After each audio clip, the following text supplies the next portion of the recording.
Welcome, ladies and gentlemen, to the podcast of Action Require Media.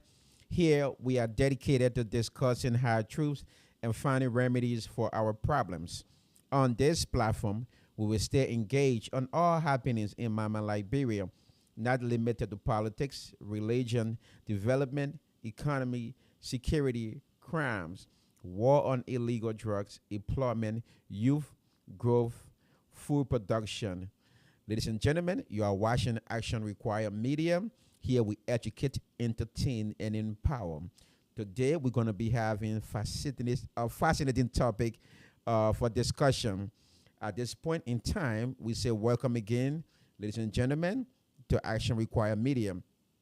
At this time, I would like for my panelists to introduce themselves prior to going into our topics. At this time, I will ask my brother Edwin Paul to introduce himself. Brother Edwin. Hi, thank you so much for tuning in. Wherever you are, good afternoon, good evening, good morning. My name is Edwin Saipor Jr. I'm a writer. Thank you.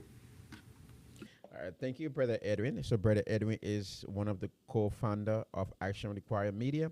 At the time, I will turn it over to Dr. Ajibor B. Waller. Pastor Waller.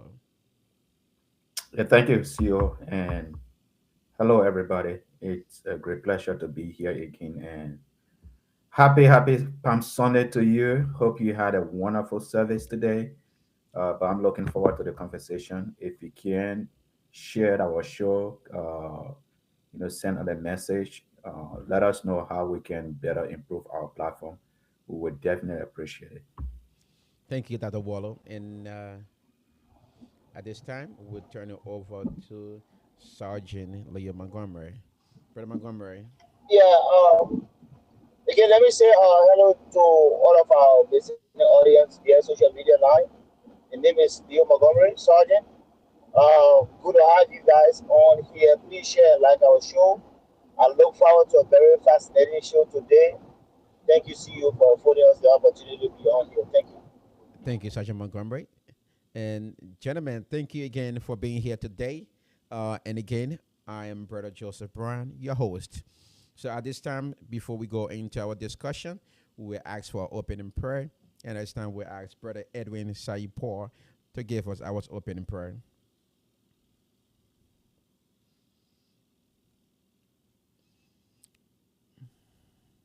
Brother Edwin, we can hear Yeah. you. Let us bow. Father, we thank you for wisdom. Father, we thank you. May you sow seeds through us.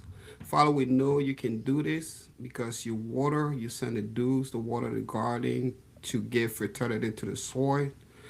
We hope that this falls on ears that need to listen so we can spark a little change. Thank you, Lord, for all you do. Amen. Thank you. Thank you, Brother Edwin, for that prayer. And ladies and gentlemen, again, you are watching Action Require Media. We educate, entertain, and empower. And if you would like to be a part of the show, please, you can reach out to us, to any one of us on here. We can now take phone calls. If you want to participate in this show now, you can call my personal phone number, and I can connect you, and you will be on live. So, again, welcome, gentlemen. Topic for discussion, but not limited to legislative and its governing bodies' roles in the encroachment on Liberia. Do ex-combatants have the right to speak on the issue at the border of Liberia and Guinea? Why Liberia is still living in the past rather than building its future?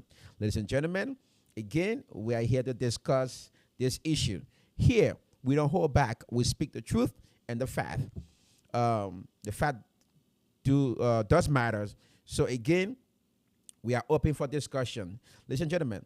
So again, the first part of this discussion, we have seen that Guinea has encroached on Liberia's territory, and it has gained ground. They have caused some Liberians to be displaced in their own motherland. It's not a civil war that is happening, but Liberians are displayed right now. So the repetition or reliving the Civil War is back from displacement. So our legislative body, our governing bodies are sitting there. What are they doing? Do they have the full right to arrest the issue and give the Liberian people the best information they need to know of what happening at the border of Guinea and Liberia? This this is concerning, is way concerning, and I think every Liberians abroad and in Liberia should be concerned why this issue has not been resolved yet. And I believe there is a reason why Guinea is in Liberia at this time. And I think some of the government officials do know the reasons why Guinea is in Liberia, but they are not being transparent with the Liberian people. And that's not why we voted them into offices. And again, gentlemen, it's open up. Do you think the legislative body of Liberia has a role to play in why Guinea is at the Liberian border, or can they resolve this problem? How can we go forward?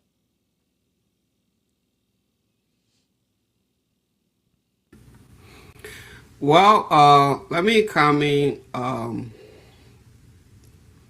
Does the legislative body of Liberia has a role in solving the problem with Guinea? Yes, they do. Do they have to be transparent with the Liberian people? Of course they do, but they won't. Um, I think based on Liberia's non-military might, they can't answer force for force with Guinea. They are not competent enough to get into any fighting with Guinea. So, like a lazy man in the neighborhood, they need to put a hand up, white flag, go over there in suit if it's raining, let them wear raincoat, and talk to the Guinean nicely, peacefully.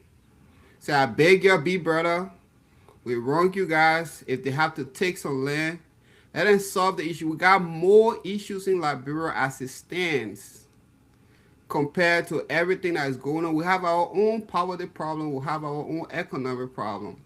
So the last thing we want, we don't want any friction with neighboring country that's actually mightier than us.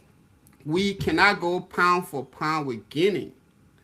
So, like Dr. Wallace said, the mature people that know English, they don't go to the place like they with their hands up. But they don't wear all white. They wore all yellow for the suit, the yellow machine the other time. They can wear all white. Talk to the Guinean, beg them what you guys want. Give them everything they want and solve it amicably.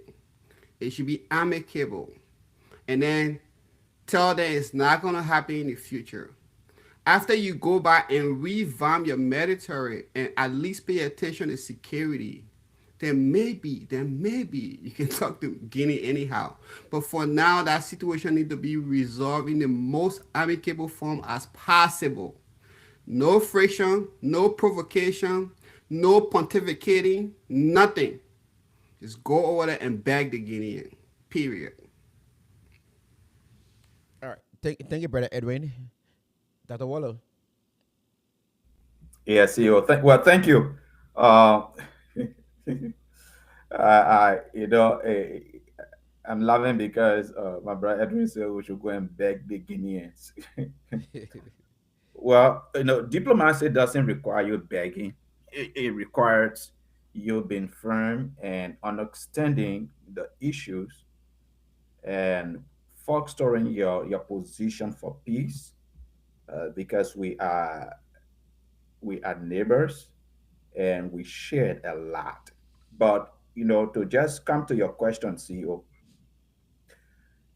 there's a reason the framers of our Constitution allowed the branches of government to check each other.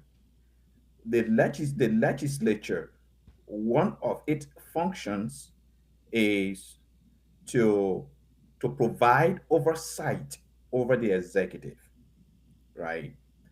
What that means is that when when things like this happen, the legislature supposed to provide an oversight called relevant government agencies leaders on Capitol Hill and conduct hearings so that the legislature will be informed for future policy making, right? Like, for example, I expected the legislature to have called the Minister of Defense, to have called the commissioner, the Commissioner General of the Liberia Immigration Services, right? To even cite the Minister of State for Presidential Affairs, the President's office, to be able to get relevant information on what is going on. Even currently, we don't even know why the Guineans crossed the border in the first place. Yep. We don't know. The government is not communicating. The government has been tight-lipped on the reason Guineans crossed the border. I mean, I don't think the Guineans just wake up one morning and say, well, we're going to cross the Liberian border. No, I don't think that's what happened. There was something that prompted that. Yep. And even up to now, our government has not been able to be transparent about that. The legislature, the legislative branch of government, they are the direct representation of the people. That's why the Constitution gave them the oversight responsibility. What are they doing? Nothing. They have not had hearings. Okay, they have not performed their oversight responsibility. When it comes to this issue, and so it just a big mess, right? But another thing, though, Roger, they could also do. In fact, you know, you cannot even move for the legislature. The legislative branch cannot move even for on any of these issues if you don't have hearings. It is from the hearings you will be informed for you to prefer or propose legislation. But they have not been able to do that, right? We saw a few of them. Even the speaker went to the border. For what? Speakers and deputy speaker. Yeah, for what? In fact, for what? So that's what it's supposed to do, right? They are the legislature for Liberia. They are not the foreign affairs arm of the government. No, Liberia has a foreign affairs ministry. Liberia has its diplomatic channel. What they're supposed to do is to hold the executive, you know, accountable on what is going on. You have to be transparent with the Liberian people. But the reason they are not being transparent is because, they have sold their birthright to the executive. So they don't have anything to say to the executive. But they are the biggest failures in this Bolo issue because they have not been able to utilize their oversight responsibility effectively. Thank you. Thank you, Dr. Waller. That was a salient point you make over there. I like what you said. And let's give the time to Sergeant Montgomery to expatiate on this. Can I retort to just something that Dr. Waller said that Mr. Montgomery, I'll let you come in. You said Yeah, democracy go ahead. has to Go be ahead. firm. You said democracy has to be firm. Democracy is a fancy way to come to the table in suit and tell you, say, you know what, I'm packing. That's what Diplomacy. democracy is. Yeah, diplomacy. That's what it is. Come to the table. It's a fancy way to come to the table. You know what I got. Let's not get to that point. Like, bro, don't have anything, so they can't even practice diplomacy. The reason I don't get to definition of Liberia government branches because they are not functioning like the way they should. Obviously, you shouldn't have legislative body at the border. The defense ministry should be over there and negotiating with Guinean army. But if you have something that is not working, you can just talk about it. And our show is so balanced. That's what we have here at the wall so you can define these things. I intentionally don't go to the defining branches of Liberia government because they're not functioning like they should.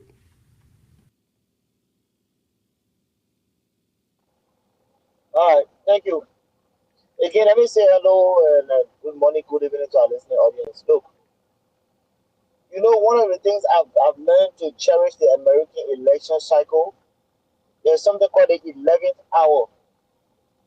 Who is willing to wake up at the 11th hour and act and take decisive action, one that will guide this country in terms of anything. That's where they put that trust on you to say, okay, we can vote for you. We go to our Liberia. It has been proven and it's clear that Liberia clearly made a mistake by electing this man. And it's so sad that because this man is the first man of the country in President Joseph Boakai. President Boakai, who is the commander in chief of our country. Joe, what makes your home safer? Or what makes your children feel safer in daddy is the protection that dad provide for the home. So if somebody come knocking at the door, one expects that the daddy will go and see who's at the door. And then the dad will say, oh no, you're calm, everybody's okay, I've taken care of that situation. In Liberia's situation, is not happening. Like we've all said on this line and on the show today, President Boakai has sold Liberia. President Boakai is yet to explain to Liberians what is currently happening. This president has taken every time to lie and disrespect and desecrate the sanctity of our country. President Boakai has taken every opportunity that the Liberian people has entrusted in him, for which they say, go and lead this country, go and be the most senior man who has served for the longest in our country. We trust you. But what President Boakai has done is to lie and lie in the faces of the Liberian people, and we do not deserve that. CEO, President Boakai is not in control of Liberia. All there is, the records are there, it's clearly proven. President Boakai cannot control his own legislators. I heard my honorable man, Dr. Wallow, said the legislators are not acting. Oh yes, the guys acted. They went to the border, they were jolly, they parked the cars, they were drunk, I'm talking the assistant speaker, the speaker, they were all jolly after partying. While the Liberian people in the Bono districts are running out to scattered down the front of probability for them and the children. Oh yes, they acted. For which now we are almost hearing that $8 million have been taken from the coffers of the country's budget to fund this border issue with no end in sight. We do not know what's happening to our country, but yet money is being taken, siphoning, and saying they are going to solve the issues. I heard my brother spoke eloquently, my brother whom I respect, in Edwin. Edwin said Liberia does not have the grounds to fight against. Of course, we agree. But what's the budget for AFL? AFL can marginalize, my brother. The only thing AFL can do in Liberia is to fight against the police and its civilians. Our people at the border, Liberians do not know what's happening today. We have an incompetent government sitting in the seat, lying to the faces of the people. Or what Guinea is doing, Guinea is preying upon the ignorance and the laziness of our president and beginning to advance. We do not know what's going on. Truthfully, but one thing I can tell you that's true today on the ground, Guinea has taken over territories that's beyond the boundary now. Who is explaining to the Liberian people? No one. We got an information minister who stood on a public platform, said Liberians must go and take gun to go defend themselves. Oh yes, we want to talk about incompetency. We have a minister of information who opened his mouth from any angle and speak from the other side of his mouth. Disrespect to the country. This is why Liberia has gotten. I'm passionate about this issue because what I see, 1990 is beginning to replay gradually, and we will not sit supinely and allow this to happen. That's why we are getting on the Action Required Media, on King's FM, and you name any kind of FM to sound the voices to sound the drums of our voices. Because if it calls for some of us to go on the ground and make sure that Boakai is a one-term president, we are going to do that. CEO, why are you, my time? I really feel for our people who are at the border. It's sad to see our people taking the blankets, the hair ties, the bags, running as if a major war has happened in our country. But major war is creeping into our country. I hate to be the bearer of bad news, but this is what is happening to our country. Are you, my time, CEO? But we'll be back here to propound on this issue more. I thank you. All right. Thank you for expatiating on that. So this my take on this. We can have a banana republic. Okay, we have we have our free and fair elections. We have military to defend our country. Now, I think the people at the border has been in a position where they feel like the government or Liberia cannot protect them. And again, why should Liberian go to sleep soundly, especially government officials go to sleep soundly, knowing that a foreign government is occupying your land? Does it bother them? Does it mean something to them that somebody has encroached on your land, on your sovereignty, military equipped? Look, this is a joke. I think the Liberian people deserve better, and the better they deserve is for the elected officials to sound or come together and have hearings, not close to hearing, open hearings. Let it be broadcasted so Liberian people can understand the situation at the border. This I don't think I don't think this is about a land. I doubt it. This is way beyond border issue. Something is wrong somewhere. There's a reason why Guinea is in Liberia, but the Guineans are not speaking directly about the issues. And I think the Liberian government or people in high offices in Liberia are aware of why Guinea is in Liberia at this time. Look, Liberia is a beautiful country. Liberia is a loving and peaceful country. But we cannot relive the civil war. But people are reliving it right now in Lofa County. Why do we have militaries? Why do we have immigration officers? Why should another military of another country be on our soil? For what? Look, this issue, I think this is what I would say. We voted this, Liberians voted these guys into office to run and protect Liberia, run the country efficiently and protect Liberia. But none of them are doing what they were voted for. And the Liberian people are seeing this now, rubbing in their faces that this government and the legislative body cannot protect them from any domestic or foreign forces. And that is sad. That is so sad.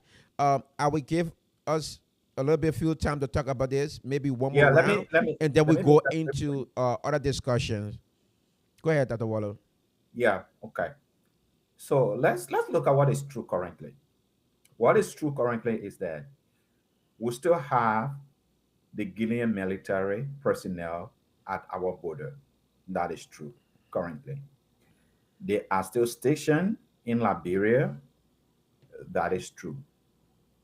The Liberian government have not been transparent on the reasons the Guinean have crossed from their side of the border into Liberia. They have not been transparent on the issue. That is true. What is also true is that the Liberian legislature has done nothing. Okay. While we are talking about a foreign country crossing the Liberian border, coming into Liberia, they are talking about impeaching Yaga Koloba. Okay. They have not been seriously, there have not been serious thought about what is happening at our border. But what is not true is that the Guineans have not been violent. They have not perpetrated any violence except for the first time when they shot a Liberian. Okay. What I think currently is that whatever the government is doing to keep the tension low, I think they should continue to do that. But what I would say is this: if the Guinean remain on Liberian soil up to leading up to the elections, we need to find a president that will have the courage to get them to leave. Look, currently, I'm not concerned about whether Liberia can fight Guinea. That's not my concern. My concern is, should in case that happen, what kind of leadership will we have that will lead our country? It can be this leadership. If it is this leadership, we stand disadvantage because President Bouaka, he's not, even though he is the commander in chief of the armed forces of Liberia, but he's not a leader that can lead a country into an international conflict. He's not that leader. So let us not pray for it. Not that it is not because Liberia don't have men to fight, but because Liberia don't have the leadership that can lead us into that. That is my biggest worry. We don't have the leadership right now. Okay, but if we talk about men in Liberia, we are a post-war country. Don't just look at the EFL. We are a post-war country, but do we have the leadership that can look at the legislature? But we are talking about a serious issue at the border. They are talking about impeaching one of their colleagues for speaking out. They are talking about how they can increase, their gas slip, their salary, because things are, prices are going up. That's what they talk about. Personal benefits. They have nothing to offer to the country. So that is my biggest worry. But not that it's not because of men, it's because of leadership. This leadership we have, we can use this leadership for us to even confront Guinea in an international war. We shouldn't do that. So if this persists up to the election time, we Liberians, we need to think twice. We need to find a leader that will not only build our military, but will lead the country to get Guinea out. Guinea can stay on Liberian soil. Okay, right now, I think President Bouaka is doing the best he can, and I appreciate, his honesty of, he now posturing, war poster. I appreciate that because he's not the kind of leader who will lead us to that. And let us not even encourage President Bouaka to do that, because President Bouaka is not a leader. We can use him for that. Let me speak against that. This is what I would say. He defending Liberia. He's not defending Guinea. Okay? For the fact that the Liberian people elected you to for their safety and protection, and you allow another nation to encroach on your land and keep advancing on your people, and your people are displayed, and you say that he doesn't have.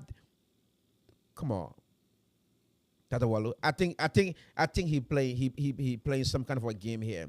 The fact of the matter is, his number one priority is the safety of Liberian people and protection of our sovereignty. That's what needed from the government, and that should be coming from the executive branch. Yeah, bro. Let us protect. I'm not saying engage into an armed battle. Yeah, no, I understand you saying, but let me tell you something. Titles does not equate to leadership. You can vote a man into an office. It doesn't make him a leader. Okay? Since you've been doing President Bouaka, what have you fought for? What has the old man fought for? Since you've been knowing him. What? He spoke good English when he came to America. The point I'm trying to make here. No. The point I guess the point you are making is that it's his responsibility as the head of state, yes, or the commander-in-chief. But I'm saying to you that what makes him the head of state and the commander-in-chief of the armed forces is because he is the president. You voted him to be president. Okay, not because you voted him to be president means that he has the qualities to provide that. That's what I'm saying to you. But the point I'm trying to make here is we shouldn't make it suffer on his side. He's not providing protection for the people, neither for the land. Guinea is advancing. Let's say, for example, if Guinea decide to take over the entire Lofa County, they can't. They can't because they're not going to meet any resistance. And we're going to keep saying we're going to be peaceful. We're going to be hopeful. That peaceful talk will make it happen. There's a reason why the government is not taking action at the border. They know something that the Liberian people don't know. They do. They know something that the Liberians don't know. And that's the reason why they're not taking any action. Nobody's saying go and start a war. But what is happening right now is a repetition of 1990. Displacement. You think somebody want to see a foreign body into your country with arms? Somebody you cannot recognize? Men are leaving their homes. Women are leaving their homes. Children are being displaced. No school they're going to. They can't even go on the farm.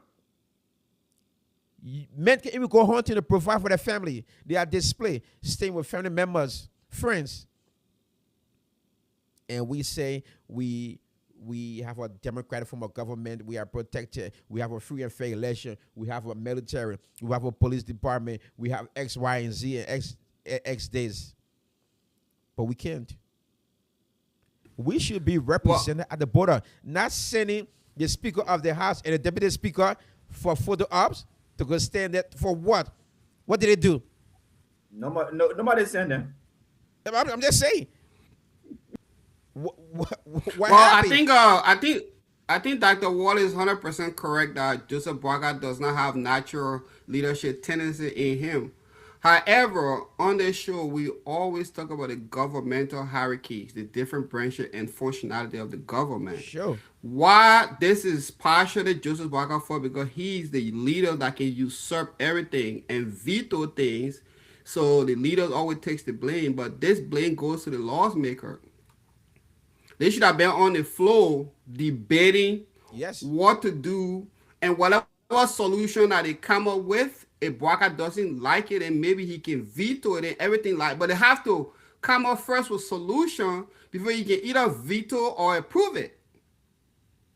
But the lawmakers are not doing that job in the first place. They're not doing that job. They don't want to put it on, like you said. They are on the floor discussing something else. They're not prioritizing this. I think they are relying on the benevolence of the Guinean army or the Guinean government, because we haven't had any friction with Guinea since we banned neighbors over there.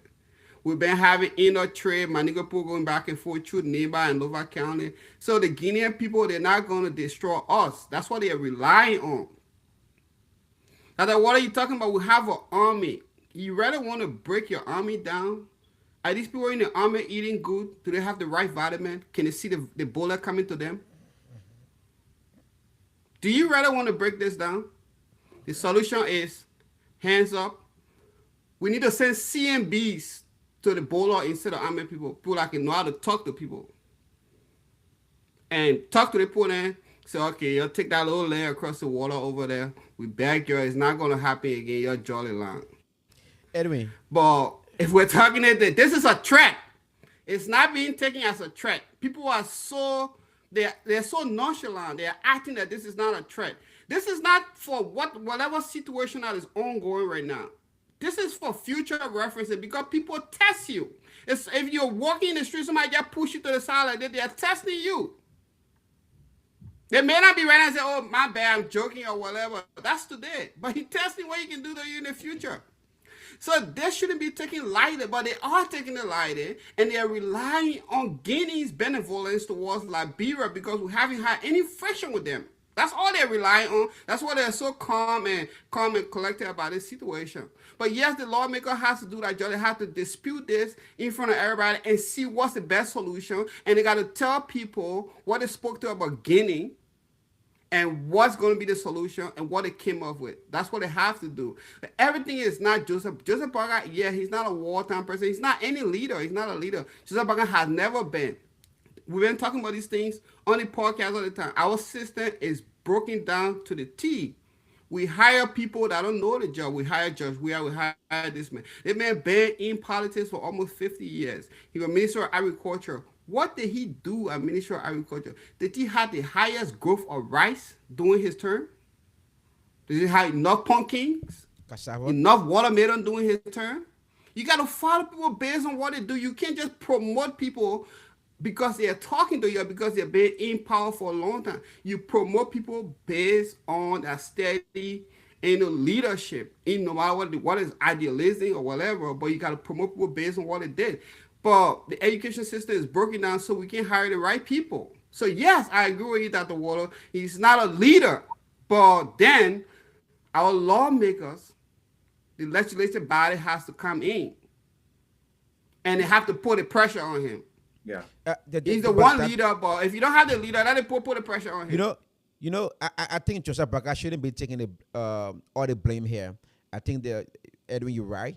The legislatures are the one to be blamed here now because they are a majority. When I say majority, we have a lot of them in the Senate and the representative.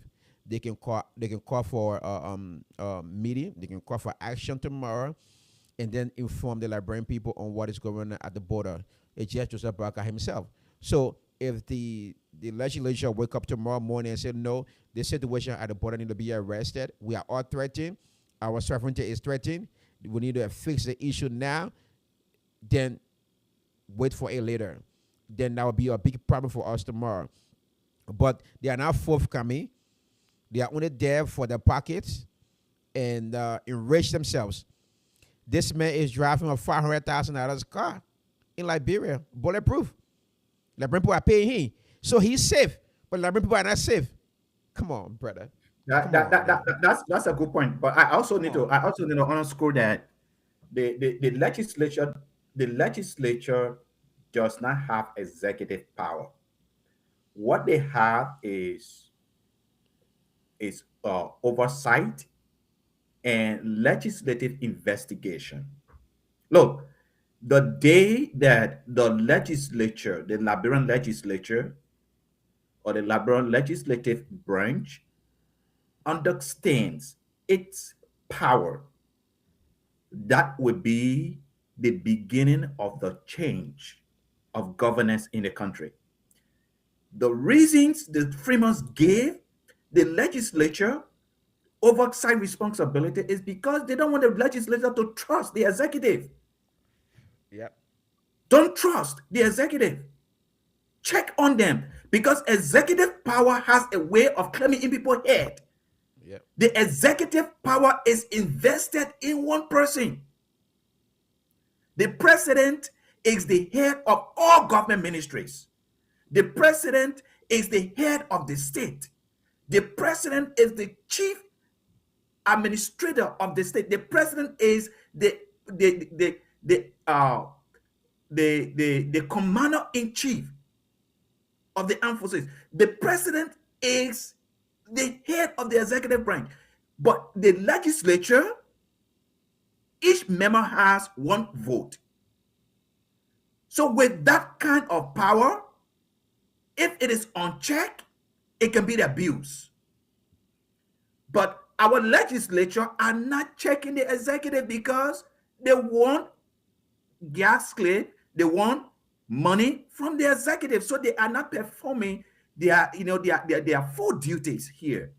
And that's why I'm saying that we don't have the leadership. Look, let me tell you something. During the war, how many men the list Senator Prince Johnson had for him to enter Monrovia? Prince Johnson did not have a lot of men, but he entered Monrovia with the few men he had. Fighting doesn't come by size. It comes So with need a Prince Johnson type general to go to the Guinea, correct? No. That's not what I'm saying. What I'm saying, the point I'm making is we are living in different times now. The strongman and the strongman scenario is playing out in so many countries. Yes. What this Guinean president is doing, he's proving himself to be the strongman. Now, we as Liberians now, we need to look at the world now as being a different place to live. We need, moving forward, we don't need a timid. We don't need cowards. We need people that are strong. When I mean strong, I'm talking about strong mentally to lead this country. If the Guineans, look, I'm not worried. Thank God that it is what it is. Guineans are not being violent. Liberians are not being violent. If the Guineans stay on the soil of Liberia leading up to 2029, I am looking for a candidate that in his political speech will make a commitment to Liberia or Liberians that when I assume the office of president, the Guineans will not stay on Liberian soil. And we have to make sure that he means it and he will execute it on day one. I am not worried. Right now, we don't have the leadership that can tell us that I can do that. So let them be there. Let them be there. I understand the human factor to it. There are a lot of Liberians that are displaced from their homes. I understand that. I'm not in any way minimizing that. I understand that. But what I'm saying is we don't have the leadership that will be able to take this country into war with Guinea. That Liberia don't have men to do that. We do. But we just don't have the leadership to lead us there. Well, I think we shouldn't be delusional because Liberia, as it stands right now, we got war experience. Like offline, I was talking to Brian. I was like, I trust my Liberian people will go have war experience, but at the same time, you cannot be deluded to military might. We don't have equipment. We're not equipped. We don't have training. Our militaries, they can't even eat on time. We don't have mobiles to move around. So we can't just sit here and say, because we are strong, and we got a generator to chase deer so we can fight the Guinean people. That's not what military might is about. Military might is about strategics.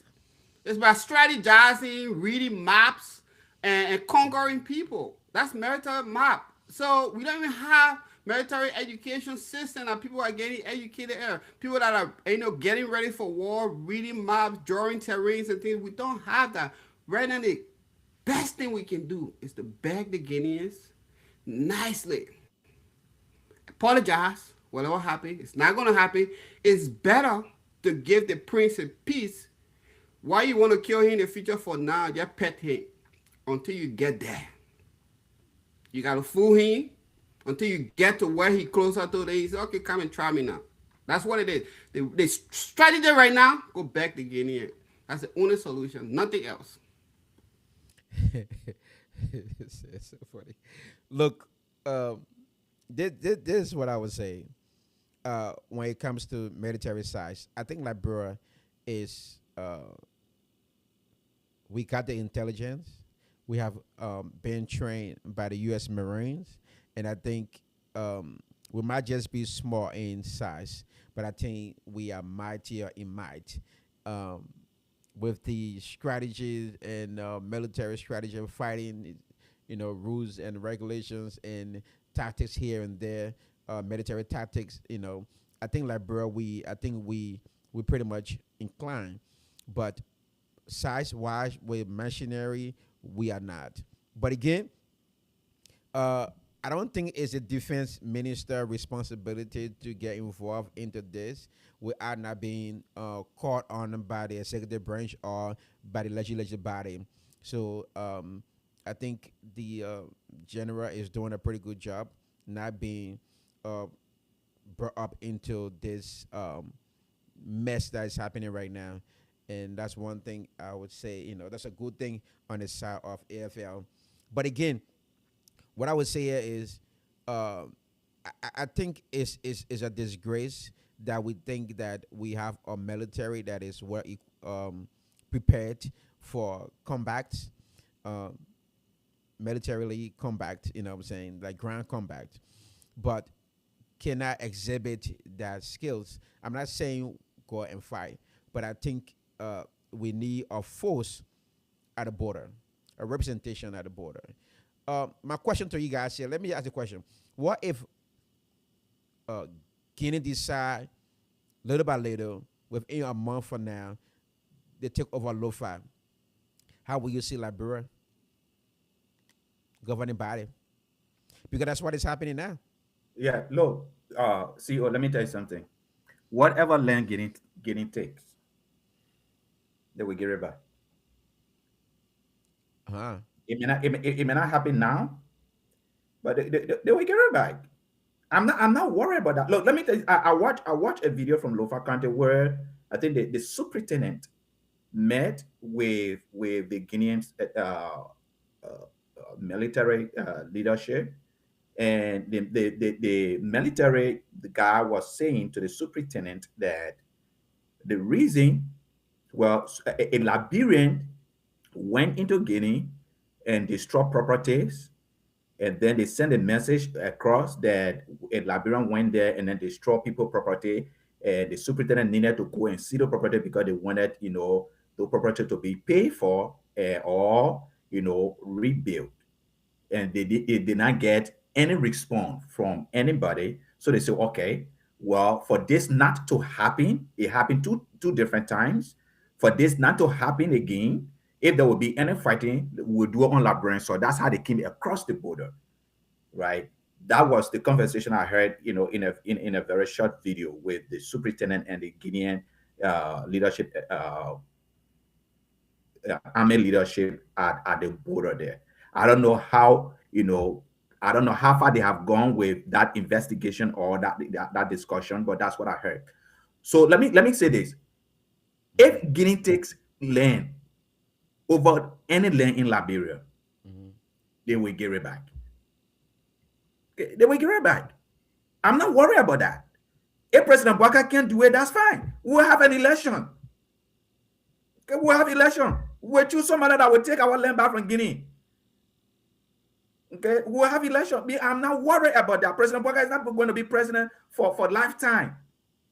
Okay. So Dr. Then Water, now, and now it will be time. you're saying that we should sit there and absorb of foreign leadership entering our land and encroaching, taking our land.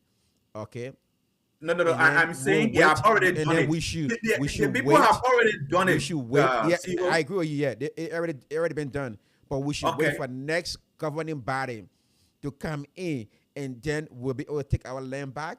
That's Oh, sign but of weakness. this That is sign no of no no, weakness to us.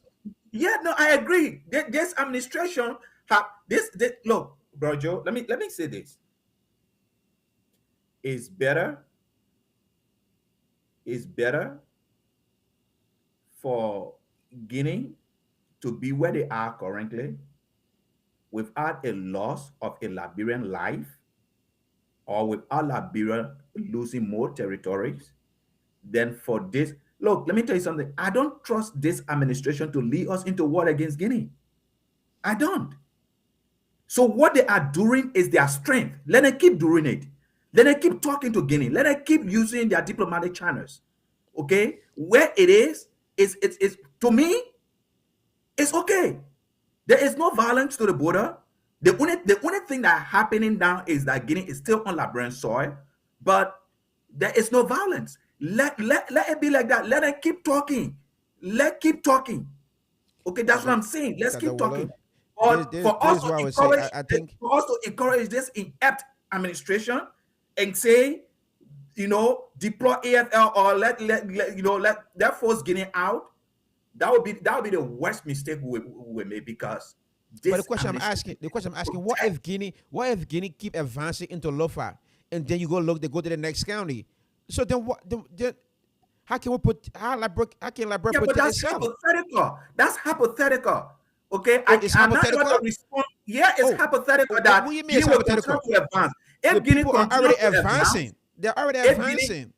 no, if Guinea continue to Okay. advance, Oh, then the conversation then you're the saying conversation will change. so you're Then the saying conversation will continue to change. advance What? but not Yeah, advancing. but hold CEO, on can now. I come in 1 second? Yeah, before you come in, Sayi Montgomery, listen. Uh, Ombotewan Gonglo said, if President Boga cannot do anything about this issue, most especially why the Guinean cross, if he cannot be transparent, and inform Liberians about it, if actions cannot be taken, appropriate actions, he's going to lead an effort for his impeachment. So if Guineans continue to advance, that's exactly what Liberians going to do. We're going to impeach President Bouakai, get somebody, maybe Jeremiah can stand up. Maybe, I'm just saying maybe. But right. President Sergeant Bouakai is Montgomery. doing what he is capable of doing. Let us not push the old man beyond what he is not capable of doing. That's my point. Then you don't have to I be a have a quick leader. question with Dr. They Waller don't run the before you come country. in, Montgomery. Quick question. Montgomery, come in. Quick question. Quick Or question with Dr. Waller before Montgomery come in. What was the last successful attempt as an impeachment against a Liberian president in Liberia? Well, from my recollection, I don't think we have had an impeachment against a president. Okay. So you are speaking languages that are not applicable to the Liberian government. It has never been. Nobody has even decided to try to impeach any Liberian government ever. And then So we're going to try it. We're in reality. We're not living in supposition. But my brother, Liberian people cannot impeach their leaders. It's that period. They don't practice that. Not because it has not happened in the past, it means that it cannot happen now. We have to try. I'm not saying we should impeach President Bouakai. I'm saying Tiawan Gonglo said he's going to lead the effort if nothing happens. Right? But, so but, let's but when would be the if? see what he's saying. If Guinea were advancing and President Bouakai is doing nothing to protect the sovereignty of the country, that is a ground for impeachment. Because that is the oath he sworn to protect and defend. All right. Sergeant Montgomery, come in so we can go to the next topic. If he's not doing that, that means he has forfeited his primary responsibility, national security. Right? So that will be ground for impeachment. Not because it has not happened in the past, so it means that it can happen now. Liberians can see, they can hear. Let Sergeant Montgomery come in, and then we're going to go to the next. Now, I just wanted to provide some information here. I know Dr. Wallo is saying that, look, there's a video that's circulating right now. There were Guinean soldiers at the Nimba County Liberia border. Guinea, Liberia, and that video is all on social media. I will find it. So let me first of all apologize. I had a technical crash. That's why I went off the air. And I cannot use none of my laptops now. So otherwise, I will find that video and send it. As a matter of fact, I don't know if I share in the Action Required Media chat room. Maybe it may have been on another platform. But people woke up to yesterday morning.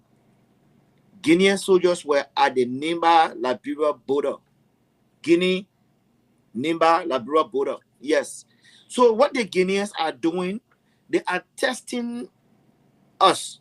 And because they see us to be toothless bulldogs that will just bark and show no action for it, so they begin. Well, the truth is, Guinea and CEO asked a very good question. Guinea is getting closer to the Foya district. These are not my words. There are everyday footages coming up. So what this president is doing, what this government is doing, Joseph Bouakai government is doing, they are trying to lie their way by covering up, whilst the reality on the ground begin to expose the truth. So Guinea, you see, Guinea knows something. President Bouakai is not respected in the sub-region.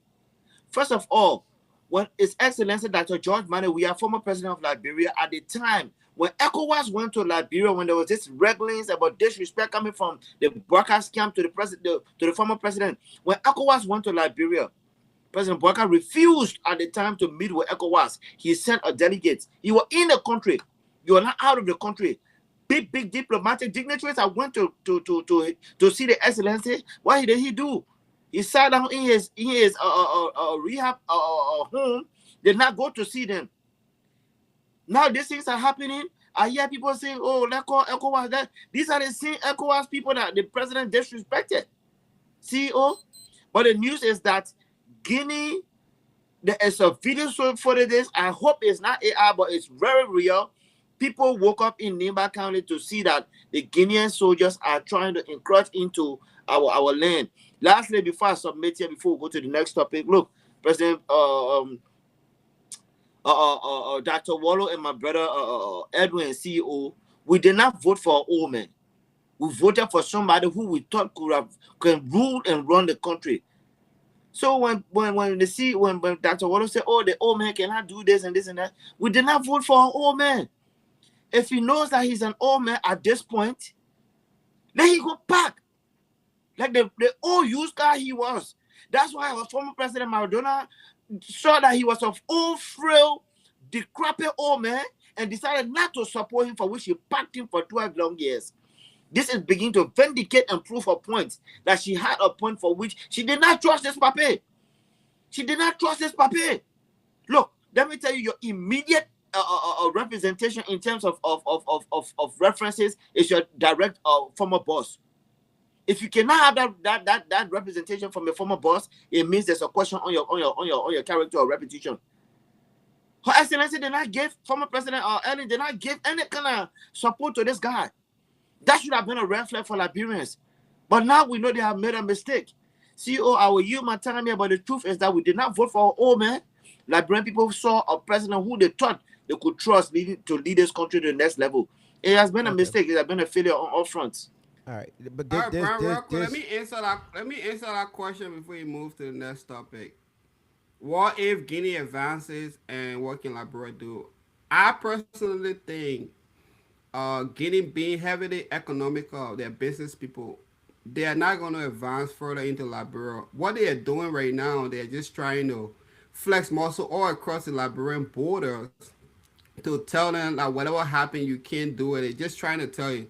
But we've been with Guinea for a very long time. They're not going to move forward. They're not going to provoke us forward because we're weak or anything. I don't believe so. I'm not a dooms, person to say, oh, they're going to come in and try to provoke us. Oh, but Brother Edwin, I will hate to interrupt you. Brother Edwin, I will hate to interrupt you, but I will try to like to differ with you because we cannot tell at this time. Look, this speaking as in the presidency of Guinea, this Dumbuya guy, he cannot be predicted. We saw how they make him into office. So we can't say they will not do that because of the long standing relationship between and Guinea. You saw what's happening even this morning. There was a coup attempt inside Guinea. I don't know if you have got the news. Me, I'm very news savvy. I like to listen. Even this morning, there was a 30 minutes stand off in the capital again. It's open for you to go research. Yes, so we can't trust this kid to say, oh no, this will not go somewhere, this will not go. All we need to do is to pray for our country. Let this old man leave this office. Let somebody who is sound enough to come there and lead the people. But we can't say, oh, I don't think this can happen. We cannot predict this young man's motive. Well, I'm not going to motive here because, again, I don't care about what going on, crises are going on internally in Guinea when I have my own situation at my doorstep. So, forgive me, I'm not paying attention to that. What I'm saying is Liberia is too strategic to Guinea economically for them to just go ahead and burn all our bridges, all that routes and stuff. Whatever they want to go, they want to get a Senegals and stuff. They want to go through. My brother, what is Guinea? What is Liberia offering Guinea? When you talk about strategy, what is Liberia offering Guinea, my brother? We're very instrumental to the economy. They need people to sell our onions to our grand peas, our soap and brother. Stuff. So Guinea people are economical. So that's why I'm gonna stop. Right. Militarily, I think we're weak, but I don't think Guinea gonna go there. Just cross-checking everything right now to see what anything else that's being encroached along their borders with Liberia. That's all they're doing. To me personally, that's what I think. Yeah, I think what is so sad here. Go ahead, Dr. Water. Yeah, what the point Edwin made is a very important point. Okay. When this issue started initially, these were my thoughts, right? That you see, when this president, the Guinean current president, when he overthrew, at the time President Weah was president. President Weah and the former Guinean president were very close. President Weah did not recognize this guy. Okay, President Weah does not recognize him. In fact, President Weah's administration issued a very strong statement against him. Right? To me, I think he held that against Liberia. When this entire issue started, that was the first thing that came to my mind. That, because our previous, administration did not recognize the when he came to power, and then Liberia added a strong worded statement with ECWA condemning what he did, that he should free President Content, So I thought that he held that against Liberia. But to come to what Edwin is saying, look, you think Guinea won war? I don't think Guinea won war. Okay, I thought that this guy, since he came, even though he had an election and he was elected, but the way he came to the presidency in the first place, he overthrew another president. I was thinking that he wanted to protect his border because he's not sure about what will happen. Right? Remember in Labrador, we saw the footage about Fulanings training people, and stuff like we saw that footage, right? If you guys saw it, right? So I was thinking that, oh, maybe the guy is trying to protect his border. Look, it would be look, for him to say he wants to make confusion with his neighbors, he's stupid. Where Chancellor came from to enter Liberia, right to Africa. You know why the Ivorians allowed Chancellor to enter through there? Because there was a conflict with Ivorian leader and the late President Doe. Okay, President. So, 1 second, President Tugboat, and the former Ivorian leader, they were best friends. When Doe did that, that's why Chancellor had a very leeway into Labrador from the Ivory Coast. The Guineans. This guy is troubling all of his neighbors. But Druna, you think he will be safe? He can be safe. Okay. He's just trying to prove that he's a strong man when he's really a weak guy. Okay, he's not thinking. So we cannot play to his level. Thank you, Dr. Waller. We cannot play to his level. I appreciate the approach President Bouaka is taking. I think that's the best President Bouaka can do. Let them continue to talk. Let them continue to use the diplomatic channels, until this entire thing is resolved. But when it continues like this until up to 2029, Liberians will look for a leader, a president that can get Guinea out of our on Liberian soil, that can protect Liberia. Okay. Thank you, Dr. Waller. I think what is so sad in here is the fact that we have the president that is so secure, safe. He's one of the safe person in the country. He is driving a $500,000 U.S. car that is safe, bulletproof car. Have men protecting him. His house is fenced, tall fence. You can't even see into the house. He is safe, but the people in that district in Lofa County are not safe. Now, he goes to work. He gets paid from taxpayer money, but those farmers and market women at that border are not getting paid because they cannot go to the farm and the husbands cannot go hunting. Joseph Baga is getting paid. Okay. CEO, can I provide correction? Go ahead. Again, sorry to interrupt you. Go ahead. The president's car is worth $1.2 million. Car is worth 1.2 million. 1.2. So it's way past. Yeah. It's way past what I said. And you said $500,000. Yeah. Okay. That's it. And all of what we've been saying, I think Dr. Wallo just proved my points all along that President Weah was the right person for the country. Because from his talking points right now, for which President Weah at the time condemned the current Guinea president, that we will not recognize your presidency because of the way you came.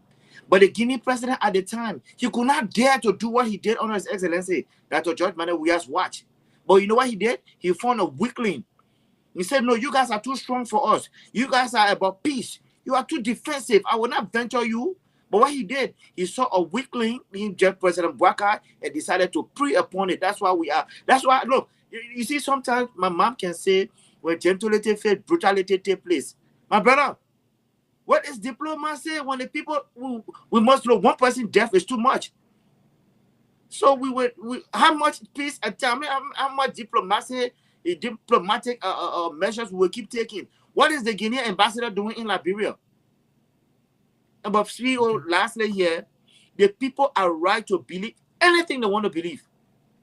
When you are not when the government, when the sitting government is not providing answers to the people, we know that Ago and Damo Bennett, the people taking the land, we know that something is going on for which President Bouaka is illegal money, whatever the informations are. If the certain country, if the certain government cannot come and provide the information to its people, the people are left to believe whatever they want to believe and act upon it. So we are all saying the same thing, but I'm just happy tonight that Dr. Wallow has proven the point that President Black, His Excellency Dr. George Manawia was the right person for the job, for which Liberian people made a mistake at this point. All right. So just to conclude on what I was saying, so the government officials are being protected, they are being paid, but the people in Lofa at the border have been displaced. They're not getting paid, and they're not sleeping peacefully. They're not being protected, but our leaders are being protected. Why? On the backs of taxpayer and the Liberian people. That is saddening to see that you have heavily armed men at the president's house protecting him, but not at the border protecting the citizen and the sovereignty. So with that, we'll go on to the next, and that's something our lawmakers and the voters need to be thinking about before the next election. Who can provide security and protection and a better economy for them? That should be in their mind before the next election. Let's go to the next topic here. The next topic for discussion, I think this is fascinating, and we have some video to be shown. Okay.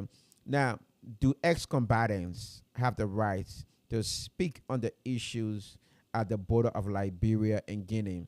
And this is a reason why I would say that we are open to our opinions, okay? But do they have the rights to speak on the issue at the border? But before we go any further, let me play this video real quick. Let me play the first one. I hope you guys listen.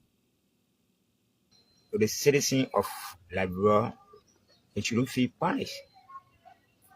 They shouldn't think that the president is taking side. The president not taking side. The president want to take in law. The Guineans do not mind that no men in Liberia. Liberia got men. Liberia got soldiers. We have U.S. Army in America. We got AFL and in Liberia. And the U.S. Army, they got U.S. Marine. We in Liberia, with the freedom fighter, the ex-combatants, we are just a Marine. We only waiting for order. And what simply I will tell the Guinean government, they should withdraw. They should withdraw their men. They should withdraw their men who came in Liberia here with a single barrel. A single barrel. Who took weapon upon weapon. They shouldn't feel that thing what they get at that weapon for us. It's very easy to take it from them. They should withdraw immediately. I'm saying I mean it. They don't withdraw the country war between country and country. What he looking for that he don't want to feed it. We know the guerrilla warfare. Those people are over there, they are not been fighting before. We the old mat. They are just cutting mat. They are just cutting pieces. All right, gentlemen. So that's just portion of A. Let me show the other video, and then we'll discuss. I think we have all seen the video, but Still did not watch the give second a one. Guinea soldier the right to enter Liberia. Not even forget about putting flag up. Because immediately you enter Liberia with your uniform and your flag is only. Without the proper arrangement, you have already violated international laws. You have invaded our territory. The worst thing is that you came armed. You erected a flag with arms, bold arms. And I will say it clearly. If Guinea decide to fight Liberia, Guinea will lose. Guinea have a lot to lose. Fighting is experience. It's not weapon. Guinea will be right here to this border, trying to come, and we will be in their country. I, Joshua, will be in their country. They will be right to this border, and I will be in their country. Still did not give. All right, gentlemen, let me play one more video here, and then we'll discuss. There are some Liberians. Hello. Sorry, guys. 1 second. Um, let me see. Give me a second. One more video, and then we'll be good.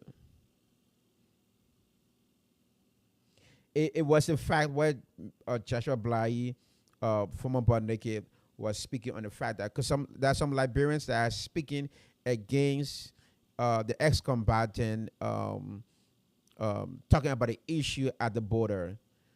So there's a video he posted. Give me 1 second here. Uh, Let me see if I can see that video real quick here. Is that video gonna convey a different point than what we already heard? Not really, but okay, right here. 1 second. Talk to the other rebel leaders. In fact, let me ask you people, let me ask Liberian, you really hate rebels? Yeah, Liberian, you talk true. Coward people. You really hate rebel? You hate rebel before rebel become president. Rebel supporter become president after rebel. Rebel become representatives. Rebel are senators. Even now, you're demonstrating for stupid things, crazy things. Because 30 years ago, you heard that I was a fighter. Yes, Liberia don't want left the truth. It's very lazy of you. We'll stop right there, and then let's go back to the discussion here. The question here is: Do ex-combatants have the right to talk about this issue at the border?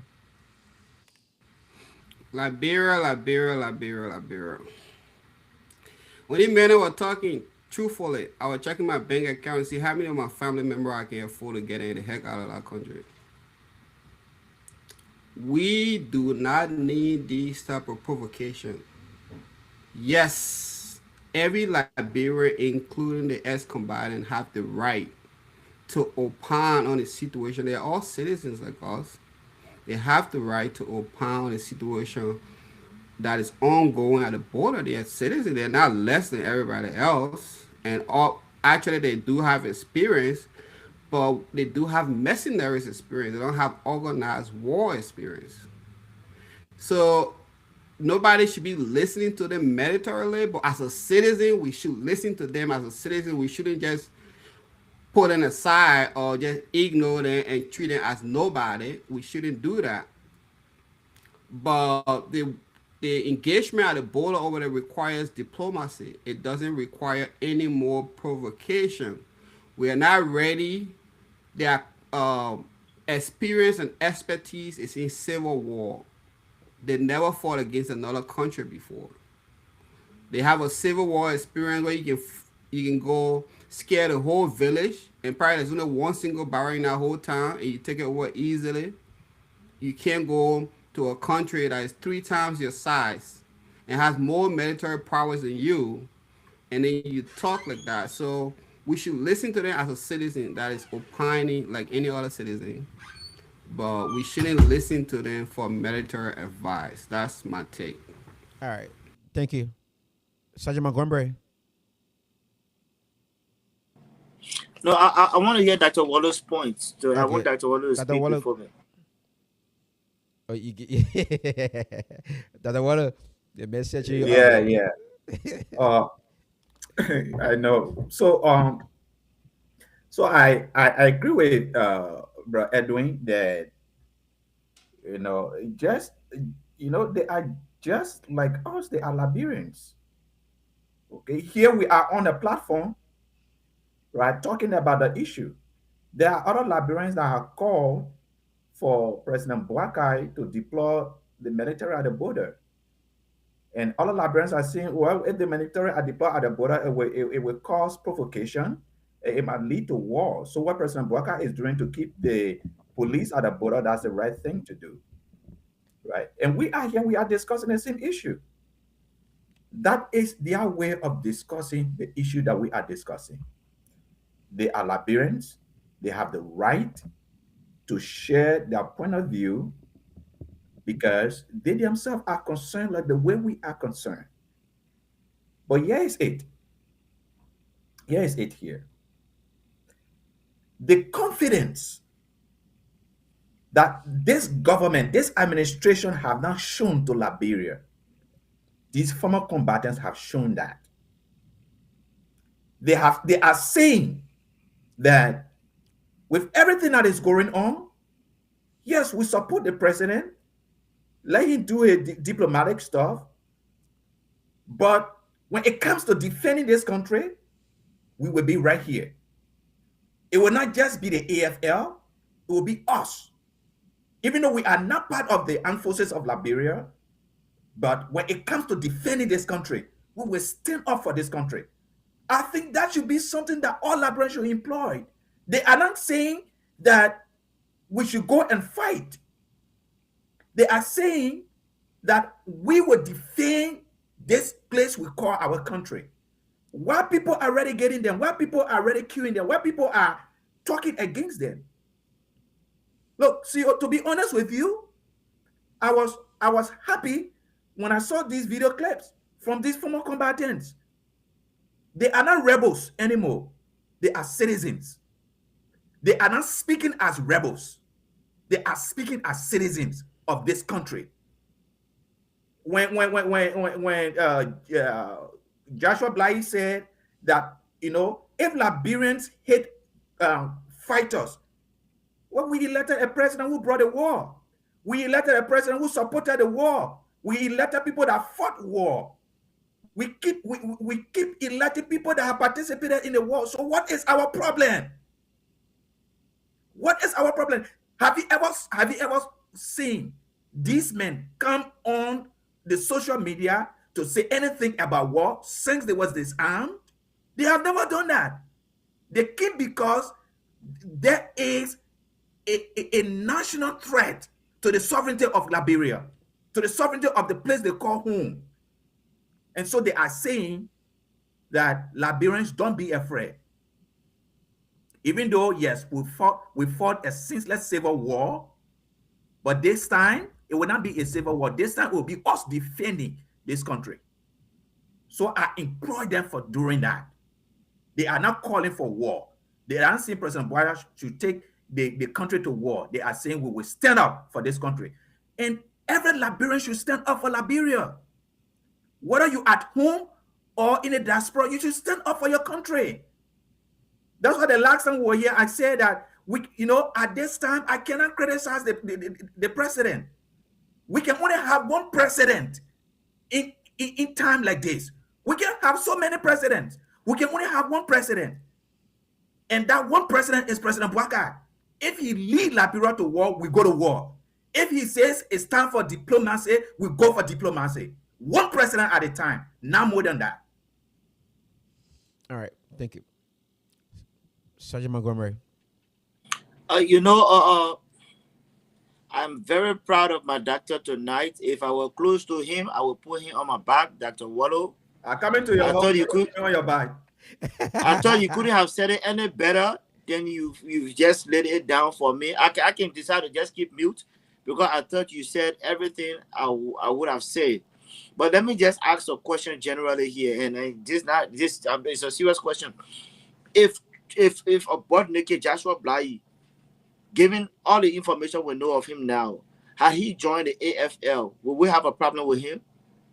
Would that if he decided to join the AFL, will we have a problem with that? I would never have a problem with that. He has the right to hell no. I want Bond to be the general right now, so to tell you the truth. Hell no. So we are all saying the same thing, but I will say one or two things here. There's a pros and cons to what he did here. There's a bad side, there's a bad side to what he said, and also there's a patriotic side to what he said here. But in 1 minute here, for me, it's only a Liberia that will still give thanks to a man who almost contributed to the lives of almost 300,000 people, but yet has the platform to speak. That's his patriotic right as a Liberian to do so. But you know what that's saying also? It is scary, my people. While I will applaud my brother, Dr. Wallo and Edwin, and also I fall in that shoe to commend Butt Naked. But also, you know what that is saying to me? You can come into Liberia, kill 4 or 5 people, you will go without impunity. Of course. There was this thing called TRC.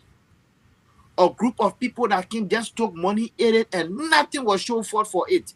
Of course, Bodneke has the right to speak. Liberia, we are continually giving offices. That's what Bodneke cited. Do you have problem with the rebel you also elected as president? Do you have the senators? You name them down the line. So what are they saying in future? Somebody can take a barrel of a gun, shoot up a country, and that person can become and you have nothing because you don't have the spine. So today, Liberians must applaud Bodneke because we do not have the spine to condemn what he did yesterday. Yes, all the man did was go to the church and say, "Oh, I'm a pastor again. Everything is down the drain." So what are we saying? There's a bad side to what he is saying here. I applaud his patriotism for wanting to defend the country. But he is saying, when the Guineans are here, I'm into her country. You know what I was saying to the Guineans? Okay, since you guys got the men not to want to fight us, frankly speaking, what does Liberia have to phone or even venture to fight against the Guinea? Nothing. Why we will sit there, all this kind of big mouth talk coming from a warlord or former rebel leader who should be shutting up at this point, at this time, to close his mouth and atone for the sin the mayhem he has committed in our country. But yet he has the platform. I rest my case, CEO. Before I go somewhere, you guys will take me off the show. Montgomery, real quick, Montgomery. Let me tell you, a Bodneke track carry a lot of weight in Guinea. Don't even discount yourself. They had Dumuya, Alaji Kroman, and I attacked Bodneke and over there. So he's proving a track carry a weight. He's not overlooked by the Guinean army. He's a track carry more weight than Joseph Boaka. I'm telling you. That's from proving the Guinean people, if they hear Bodneke talking, they know who Bodneke is. So that's a fact. So let me come in right here and this is what I would say to Bodneke point. Bodneke made in one of the videos he said the government can hold him responsible for his crimes he committed in Liberia. And he is ready to serve any sentence that I'm going to be giving him. He wants the crime court to continue in Liberia, and he is willing to pay for his crime. He did say it. So with Bodneke and other rebel leaders roaming around Liberia, it's not their doings. The Liberian government have not yet concluded or come to the point where the guys are going to be liable for what they did in Liberia. Okay, so I will make that clear. And again, he said he's fine with every decision the Liberian government take or whatever the war crime court take against them. Because you know that Liberia would have to take no decision, CEO. You can't say that. You because can't you know we have brother. a two-fledged and spineless government. So Skippy, okay, Sergeant Montgomery, let's say this. Come to his point. All those people who participated in the war, they are all leaders in Liberia right now. Why would vote them into offices? Why? Look, your point you make was clear, and this is what I would say. Okay, based on Liberia's decision of not taking action against ex-combatants in Liberia, these people can walk free in the country. Okay, the country has not taken any decision against them, so they can walk free and they have the right to speak on issues pertaining to Liberia because they are Liberians. Do you agree morally? I don't.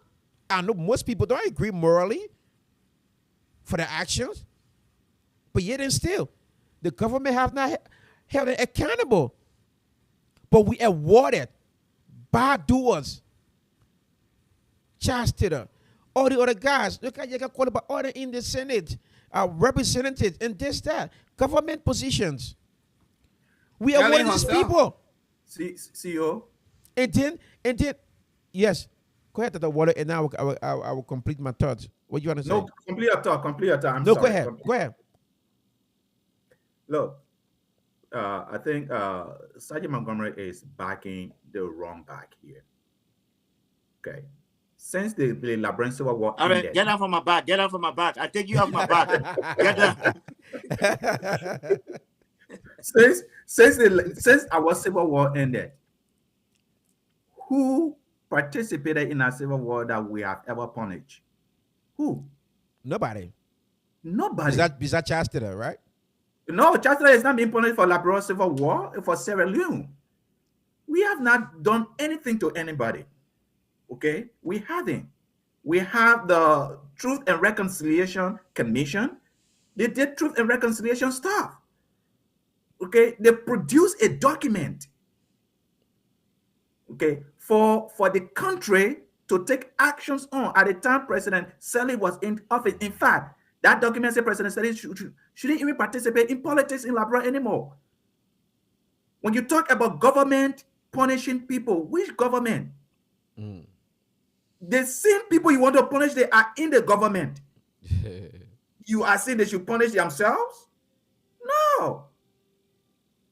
But we can have another time to debate that. Okay?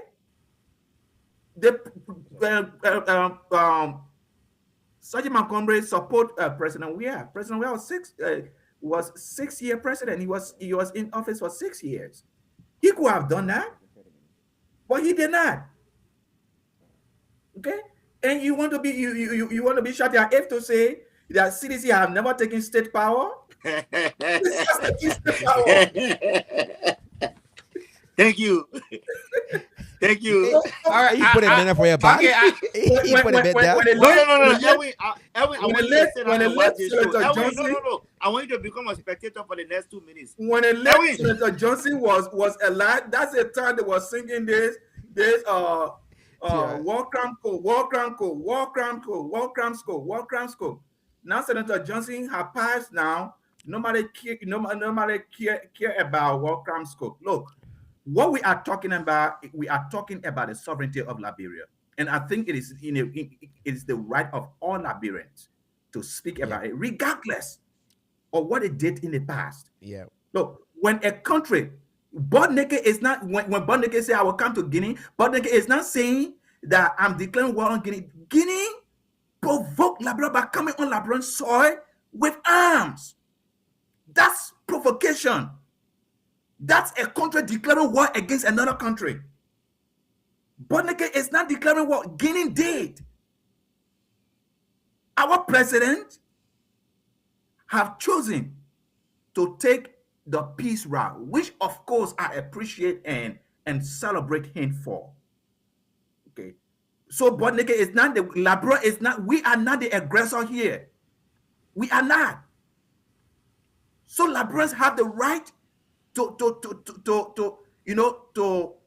vent, to express anger for what is happening, regardless of how they do it.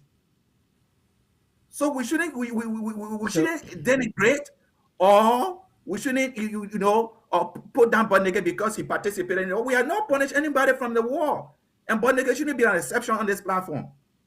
All right, Montgomery. Well, let me come in real quick before Montgomery retard. I just have a question. So the question is for all in North Carolina. If you guys were today on the TRC, knowing Bodneke's past, will you convict him without worrying about your train disappearing? Let me ask you a question. It cannot just be him. So you only put in one person for us to convict. I know, but a person like Bodneke, maybe 5 for the no. A kind of if you say, Bodneke, knowing how dangerous it was in the past. Edwin, will you convict him? Edwin, if you say everybody who contributed to the destabilization of Liberia caused for 1990 crisis. No, Joe, it's direct to Bodneke. Let's why you gotta be I'm one person? Bodneke wasn't. No. Bodneke didn't start the war. I never said Bodneke didn't start nothing like the war. I never said one person. I'm using Bodneke as a flashlight to shine in the dark room. I'm telling you how dangerous these ex-criminals are. You wouldn't convict Ellen. You wouldn't convict Bodneke. You wouldn't convict Prince Johnson. So our whole country is who without sin cast the first stone. That's the whole country. So we shouldn't be going there. We got people that are creating economic crime against that population right now. That young girls can go to the hospital. They're dying for premature death. It doesn't have to be blood. It doesn't have to be it doesn't have to be AK-47.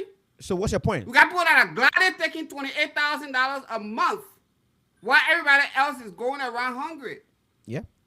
They're creating economic crime. So my point is, you wouldn't convert these people, so we shouldn't even try to go into a TRC ride. Everybody in the country is corrupt.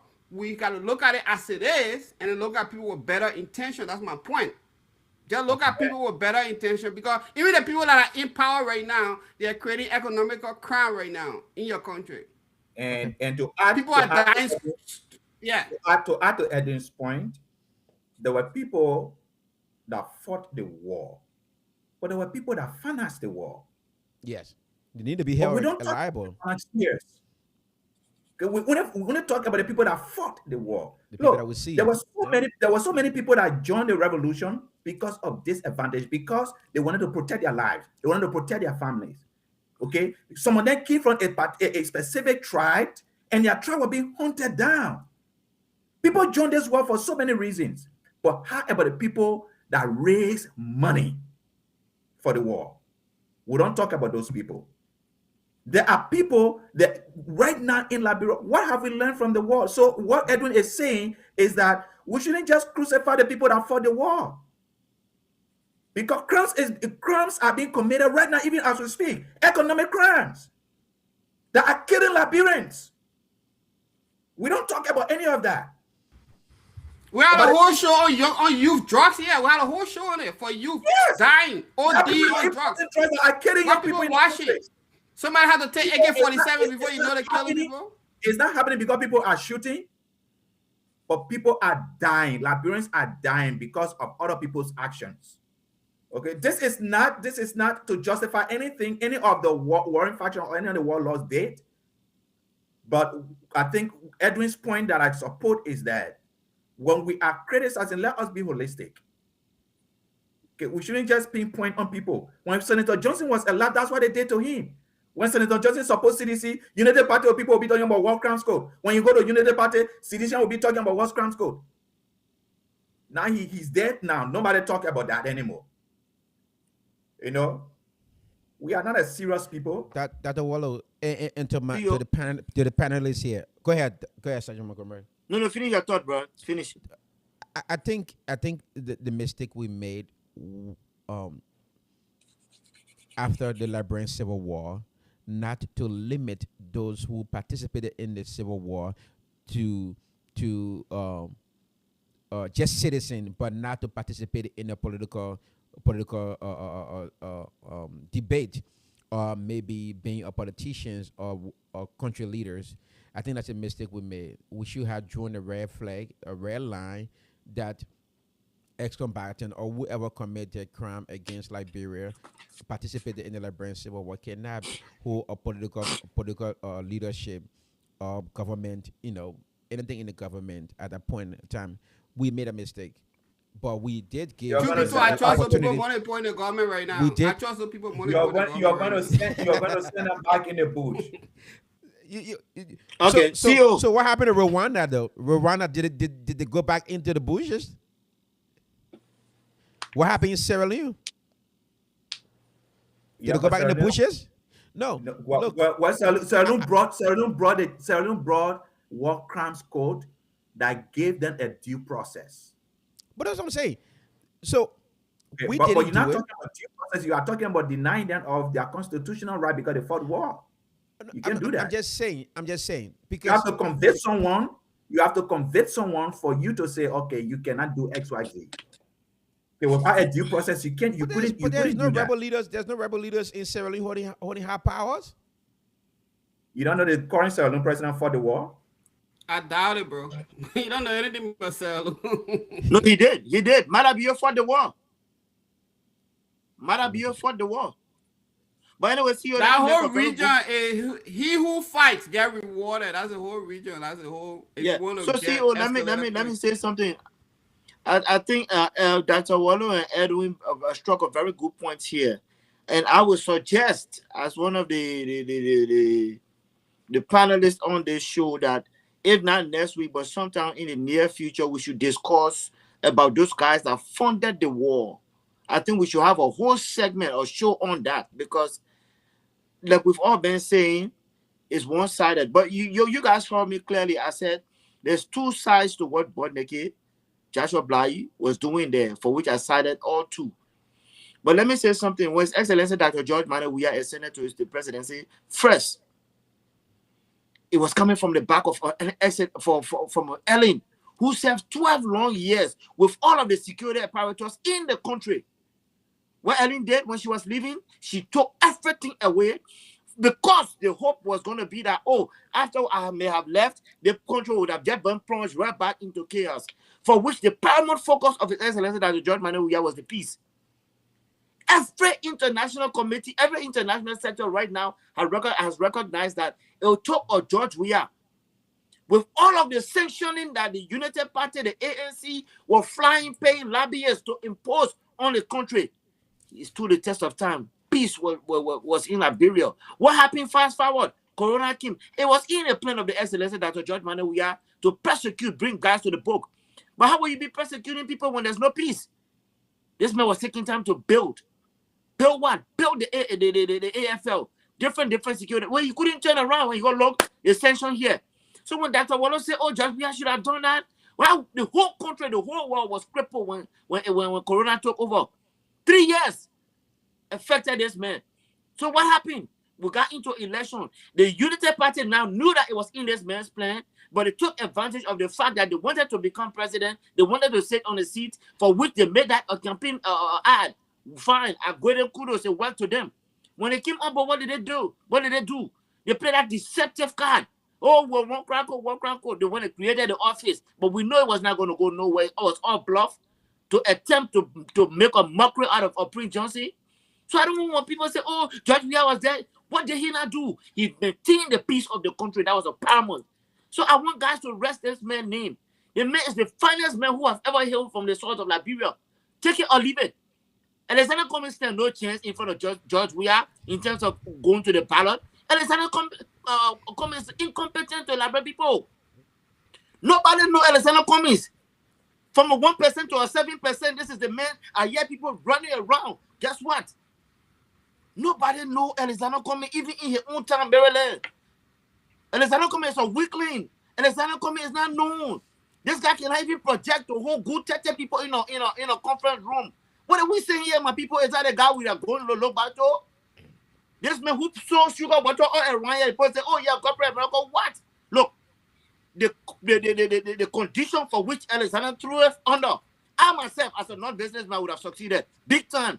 You know what I mean? When somebody finish cooking good food for you and say, let's eat, you will eat with no, look, you will eat with ease because why the food was cooked good, very well. So nobody can tell me, oh, because the man sold sugar water around on a platform that was given to him. What do you think this best coach for Real Madrid in Zidane was very successful in winning 3 Champions Leagues because why? He had the place. The stage was already well prepared for him. So he could have taken even a Joseph Brown to go and coach Real Madrid and succeed. So nobody can tell me a corporate America man who sold around. What does he know for in Liberia? I don't want to go take the other route. But you leave George Weah alone, and I will leave you guys alone. Thank you. All right.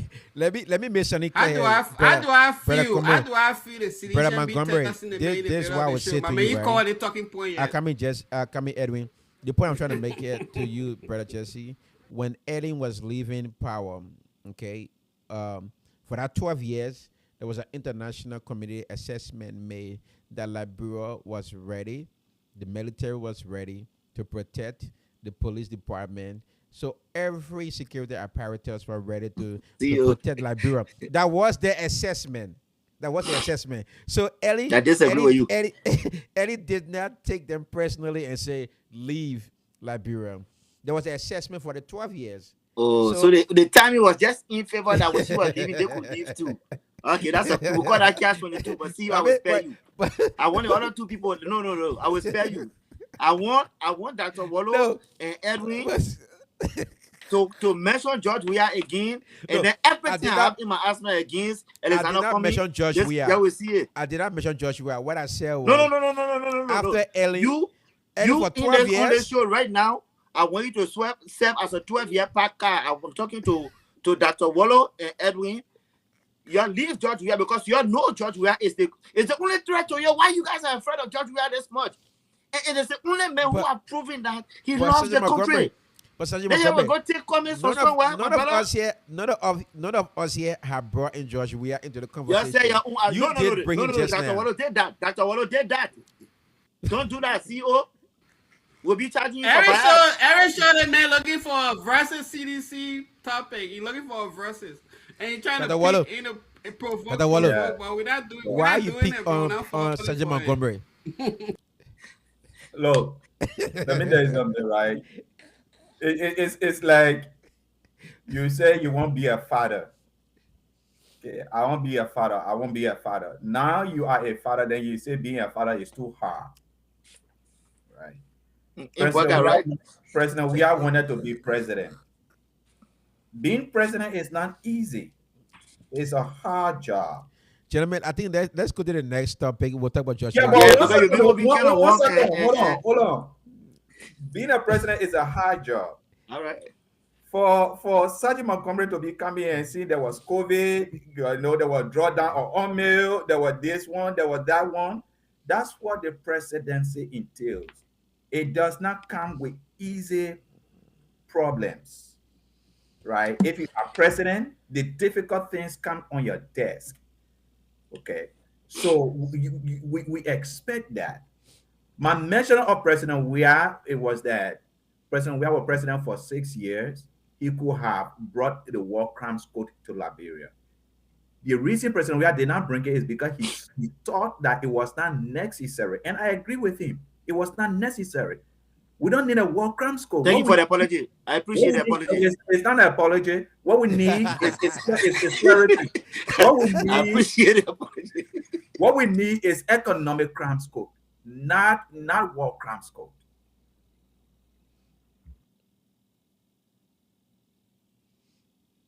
That's what he finished. CEO, we can move on now. Okay, Yeah, let's I'm move going to to what I wanted. let's move to the next topic. And I think I agree with Dr. Waddle on the economic crimes code. I think it's necessary in Liberia, to be honest with you. And the next point, the next topic, we boils into all of this stuff. Now, the next topic here, I think I find it fascinating. Liberia has been living on a past glories. I don't know. I think many of you guys have heard this statement, normal days, when Liberia used to be Liberia. I don't know if you guys heard that before. Man, Liberia was so fun. Back in the days. Liberia was this and Liberia was that. Now, let's go back. So the question here is, why Liberia is still living in the past rather than building its future? Every time you hear Liberians speak, my mate, remember one day? Back in the days, Liberia was this, Liberia served as this, Liberia served as that. But where is Liberia now? Let's be honest. Don't get me wrong. I'm proud of Liberia. I'm proud of the nation, Liberia. We have been free since 1847. Compare Liberia now to any country in West Africa. The point most of you might make here is those other countries were colonized by another country, Great Britain, France, and that's why the country is developed. But Liberia been free from 1847. What stopped Liberia from being what Liberia should have been to Africa? We were free. We were not controlled by anybody. We could have built Liberia up to a standard that other African countries was going to see and say, let's model Liberia as Ghana or Sierra Leone. Look, let's compare Liberia and Ethiopia. Ethiopia never colonized, but look at the development happening in Ethiopia. Why Liberia? And Liberia is one of the longest serving nation in Africa that was on the United Nations. What benefit did we get from it? Now, the question here is, again, what, maybe you guys can make it clear to some of us, what are some of the past that Liberians keep claiming that Liberia was this, Liberia was that, but in actuality, we can't see it. We have not seen it. Infrastructure, what? Governing body, structure, bodies, and other stuff. What did we see? I didn't see much. I don't know if you guys have seen it, but I know I enjoy Liberia a little bit. But again, what can we point to? What do you guys see that some of us didn't see, or what have you guys heard that some of us haven't heard? That Liberia was CEO, this back in the days, normal days, and are we pointing to infrastructure or a just CEO, peaceful country? Which one? CEO. Yeah. All right. That this topic here, I don't know why you brought it last. Because it's a very interesting topic, right? But let me say this: we got our independence in 1847. We got our independence in 1847, and the only time Liberia went to war with itself was 1989. 1989. We kept our country peaceful from 1847 to 1989. Do you know how many years is that?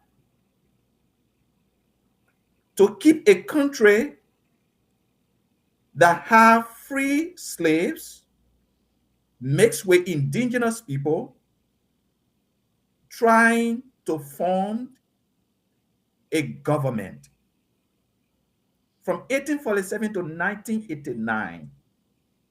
That's how long Liberia kept peace. But during that time, do you know what Liberia was doing? Liberia was fighting for the other African countries. We were not sitting. The Guinea that is encroaching on our land today. We were fighting for Guinea. In what sense now? Can you give us a scenario? It's independence. We were Give us fighting clear for other picture. African countries to be free. At the United Nations. So we went as a full representation saying that Guinea need to be free. Is that what We you're were, saying? yes, we were, yes. Let me tell you Because something. because In most yeah, most of the international institutions that are established, Liberia was a signatory to majority of them. We were the voice of Africa. We were saying that Africa needed to be free. We were not just sitting. CEO, our leaders were advocating. We were championing Pan-Africanism. Okay, most of during the apartheid movement in South Africa, Nelson Mandela and all of these the ANC leaders, they were using Liberian passport. Most of the African country leaders, they were using Liberian passport. We gave them a place for them to rest. We gave them voice. Africa, we gave Africa voice. So we were not just fighting our own battles. We're fighting the battles of Africa. That's what we were doing. Okay, most of the African organizations, the AU, the ECOWAS, the Manuel Union, Liberia initiated most of them. So while it is true that we cannot show infrastructure development, but we have been a serious country. We have been standing up for Africa for a very long time. Look, let me tell you something. It is better I'm free and eat my little dry rest than for me to eat gravy and be a slave. Okay? There are African countries that are still indebted to their colonial powers today. We don't have that as Liberians. If you don't deposit money in your colonial powers account, or your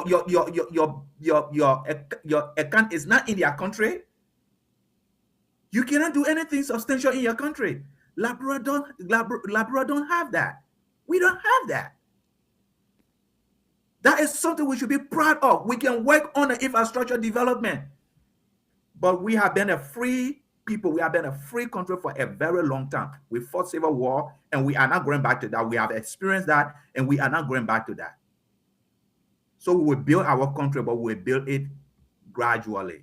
Okay, if we elect a president who does not do it for us, the next election comes, we elect another Liberian. If that president does not do it, we'll elect another Liberian. We'll be doing it until we get it right one day. Okay. But at least we are free. Go ahead, Edwin. Edwin, go ahead.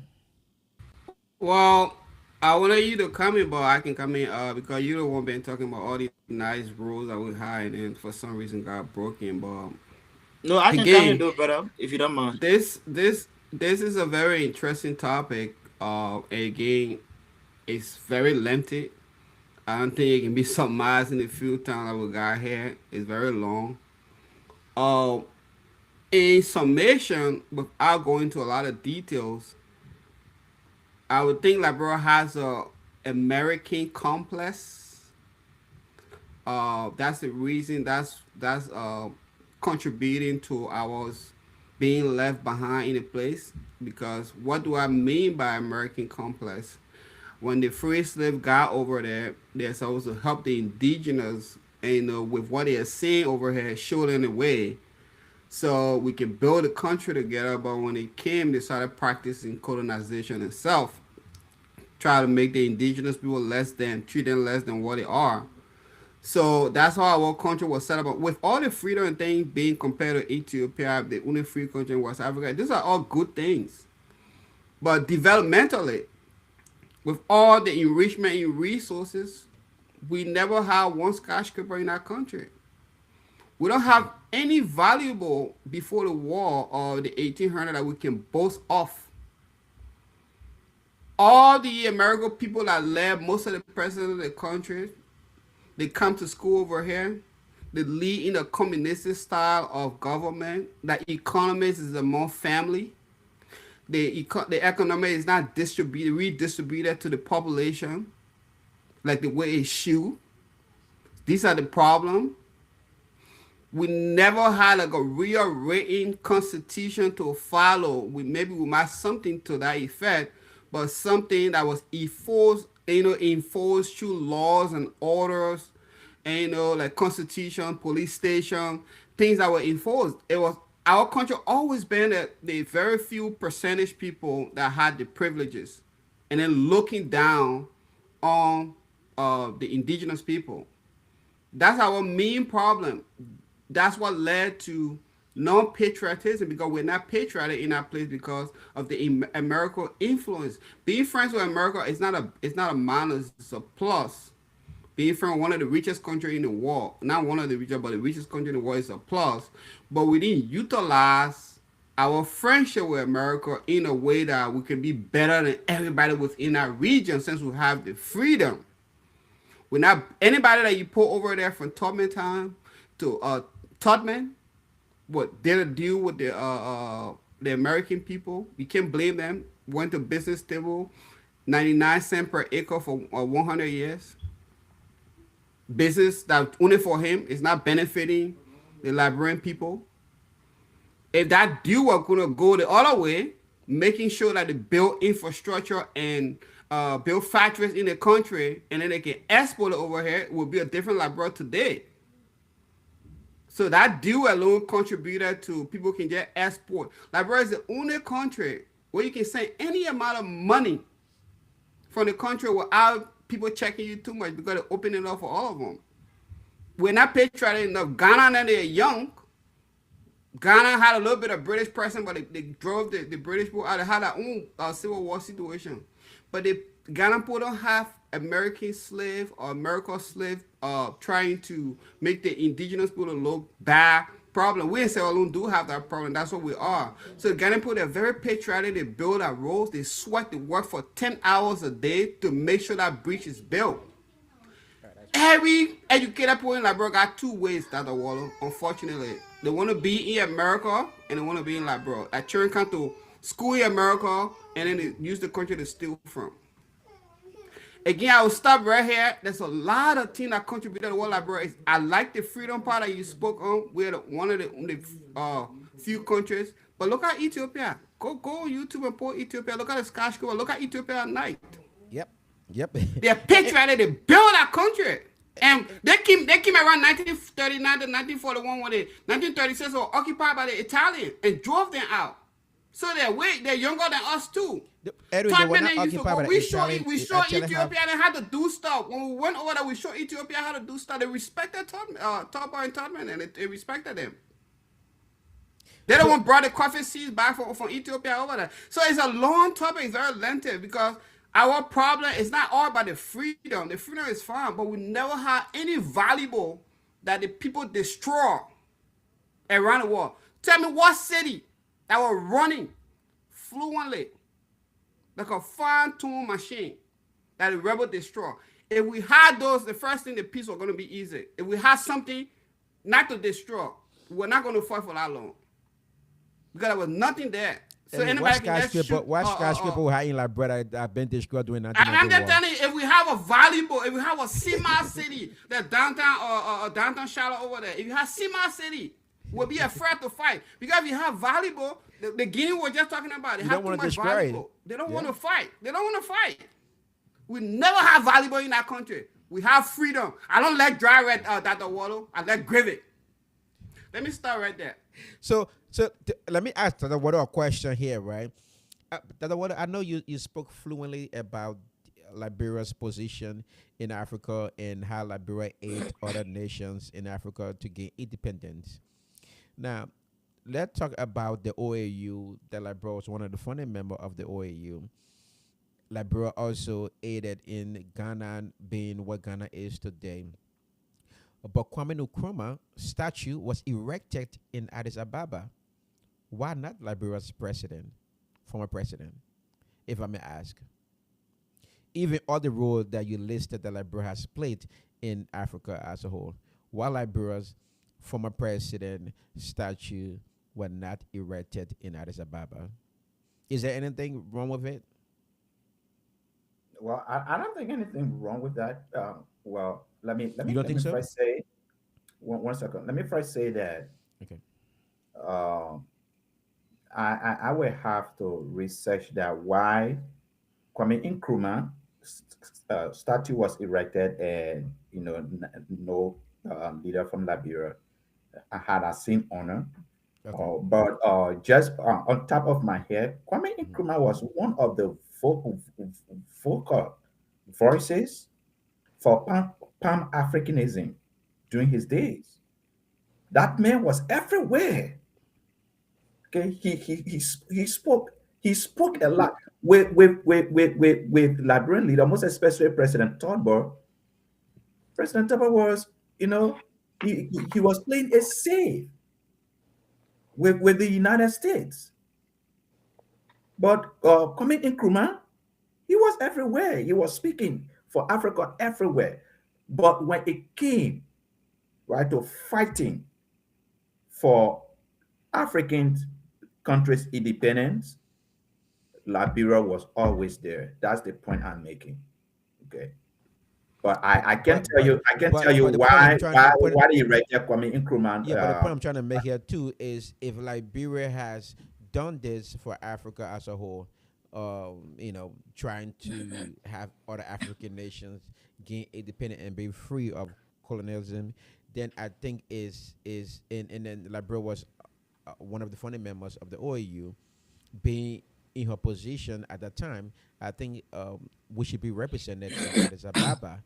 Our former president's statue should be erected in Addis Ababa. I don't know the reason why it wasn't at this point, but again, these are things we need to be looking at. We cannot keep. I think to Dr. Waller's point, I understood him. To Dr. Waller's point, all the point that he made, Liberia being held way up here. We were like a guy in Africa. Then these people went and progressed, and they saw our regressiveness, so they don't respect us anymore. We had a higher respect. We were the way that I was showing people. We were showing people the way. And they saw how regressive we became. They started losing respect for people. How many financial advisors that have a 400 credit you listen to? Nobody. So that's it. So CEO, yeah, go ahead. CEO, please, I'll beg. My phone is shutting down. That's why you see me trying to manage the phone I'm using. I beg of you guys. But what was your question again? You say, why do Liberian keep going back to Liberia was this, Liberia was? I want to get your question because So I the think we are question we're moving the asking goalposts a here, bit. yeah, is the fact that while Librarians keep living in the past, well, keep living in the past glory, claiming that something was dead, and but we can't see the actuality of it. All That right, Liberia was I got once it. this country, but we all know Liberia was free. Liberia's a free nation, and I that's got what it. I no okay, and that's what we're I discussing. got it. I thought Liberia got lost in her glory. She got lost in her glory. There's a saying that you cannot praise a white chicken, you will run right in the red oil, right? And which I thought Dr. Wallo did a very good job by providing the education, the role that Liberia played at the time. I know we all know that Liberia used to be the gateway to Africa, Yeah. but you know that Liberia was one of the founding, well, what was once, well, as I've always been on the seat of the Security Council when it came to representing Africa. Had it not been for Liberia, there would be no independence would have been limited in Africa by now. Yeah, But the anyway, that's word by made the that way. clear. But let me ask you a question. You know, I'm just going to give you based on the question you ask. One of the things I admire Edwin for, whenever he talks about you and him relationship, right? He said, "Oh, me and Brown go way back." If I should sit here and ask Edwin, why does he always reflect on me and Brown go way back? You know what I would tell you? I was not there, but I can almost lay a finger as to why. Because of the glory days that you guys shared, for which you guys have maintained up until our big town familyhood. So we always want to reflect on, look, you see, like bro, always not been developed, but been peaceful. Yes, We never had skyscraper, that's what but we can count people on. went to Liberia because Liberia was an educational hub where people send their children for first-hand education, and the records are there. So, but one of the things I would disagree with Edwin here when it comes to why there was nothing to destroy, I realized that we are putting property before human lives because he is saying there was nothing valuable there. That's why the guys were afraid of destroying the country. But no, almost 300,000 lives were lost. Are we saying that skyscrapers are better than those lives? I mean, I'm just Mr. asking. Montgomery. No, we didn't talk No, about the Mr. war Montgomery, I after. think no, Mr. Montgomery, I think you're the misunderstanding me. If you have a property, you worry about property taxes going up, correct? So if you Yes. have valuable, you have your farms and things, it's like Dr. Waller spoke of diplomacy. Like we know we gotta handle things to the border with diplomatic effort. We should engage in diplomatic effort at the border, yes. If you have something to lose, the very first thing you have to do, you need to talk because you have something to lose. You can't just run to the AK-47 because there's nothing there to lose in the first place. Everybody don't have nothing to lose. So now it's very quick to engage in a civil war. That's all. That was my point. I'm not prioritizing property over human life. Human be make the property in the first place. But if you have valuables, you'll be very hesitant to get engaged in a war to, let's say, the crime people and the guild people, their neighbors, their literal neighbors, they intermarry and everything. But if they had a common valuable share plan, they say they making so a discord between us because we got our breaches running over here and stuff. I can take my cocoa to Nimaka and bring a Well casa said. over Let here, me learn. and Let we me have let me all let this my thought. property. Yeah. Let me learn. Well said. But like I said, Liberia got lost in her glory. Because of all of the different Liberia was being held all around the sub-region. So Liberia forgot that, oh, there were other young countries like Togo that were overpassing.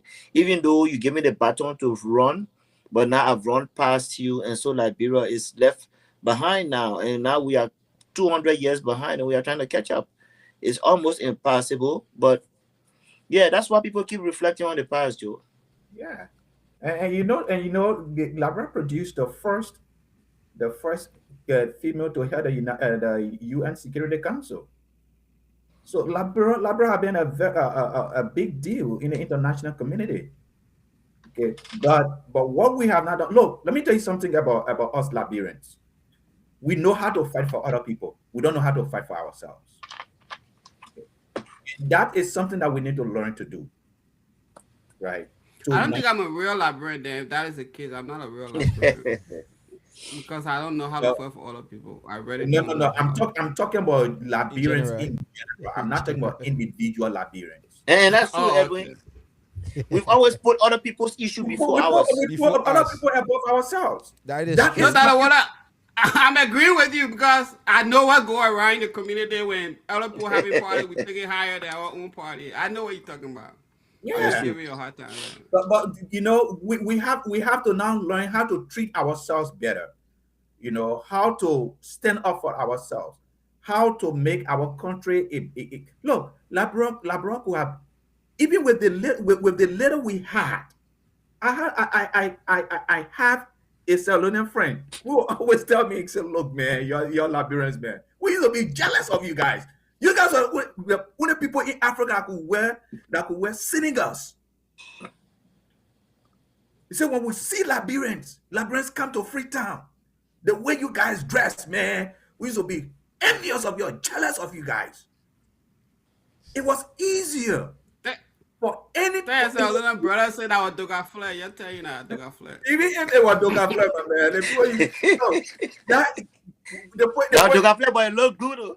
yeah, It the look point, good. the point I'm making is Liberia was one of the It was countries crazy. in Africa that was easier to live. In fact, if you needed a visa to America, Liberia was the easier place to get a visa. Even Re- Ghana benefited a lot from it. No, but that what we're all saying the same thing, especially the breakdown. The breakdown that you get. The question. If we promoted our country the way we should have, African Americans here shouldn't be going to Ghana. They should be going to Liberia. Yeah, because that's But a that right. what I was saying is why Liberia would never is had the an one economic of the- minded person from the inception? Why would never had an economic person that foresaw industrialization from the inception? We're only fighting for people. We got peace. Yeah, we want all of that. But not one person was advocating for industrialization. You have a first female But Edwin, to the UN. That's a lot of power. Edwin, That's let a me lot ask of you. networking. Edwin, let me ask you the question. For you to Let me ask bring you- economic to your country, that's a lot of Edwin. power right there. Edwin, let me ask you a question. Let me ask everybody a question here.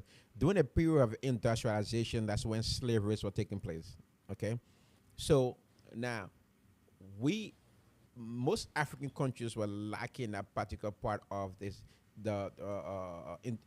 industrialization Development. period. So we're lacking.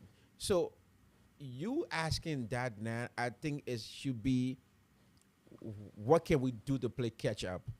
Because we were not involved into the industrialization period. We were involved into slavery. Our people. But were bro, being give taken it back into- to you. What about all the countries that are younger than you, that are way better than you, like Ghana and stuff? What about all the countries that are way younger than you? Ghana was colonized by Great Britain. Great Britain had a lot of development interest in Ghana, so they did what they have to do for Ghana at that point. But Great Britain is still over there.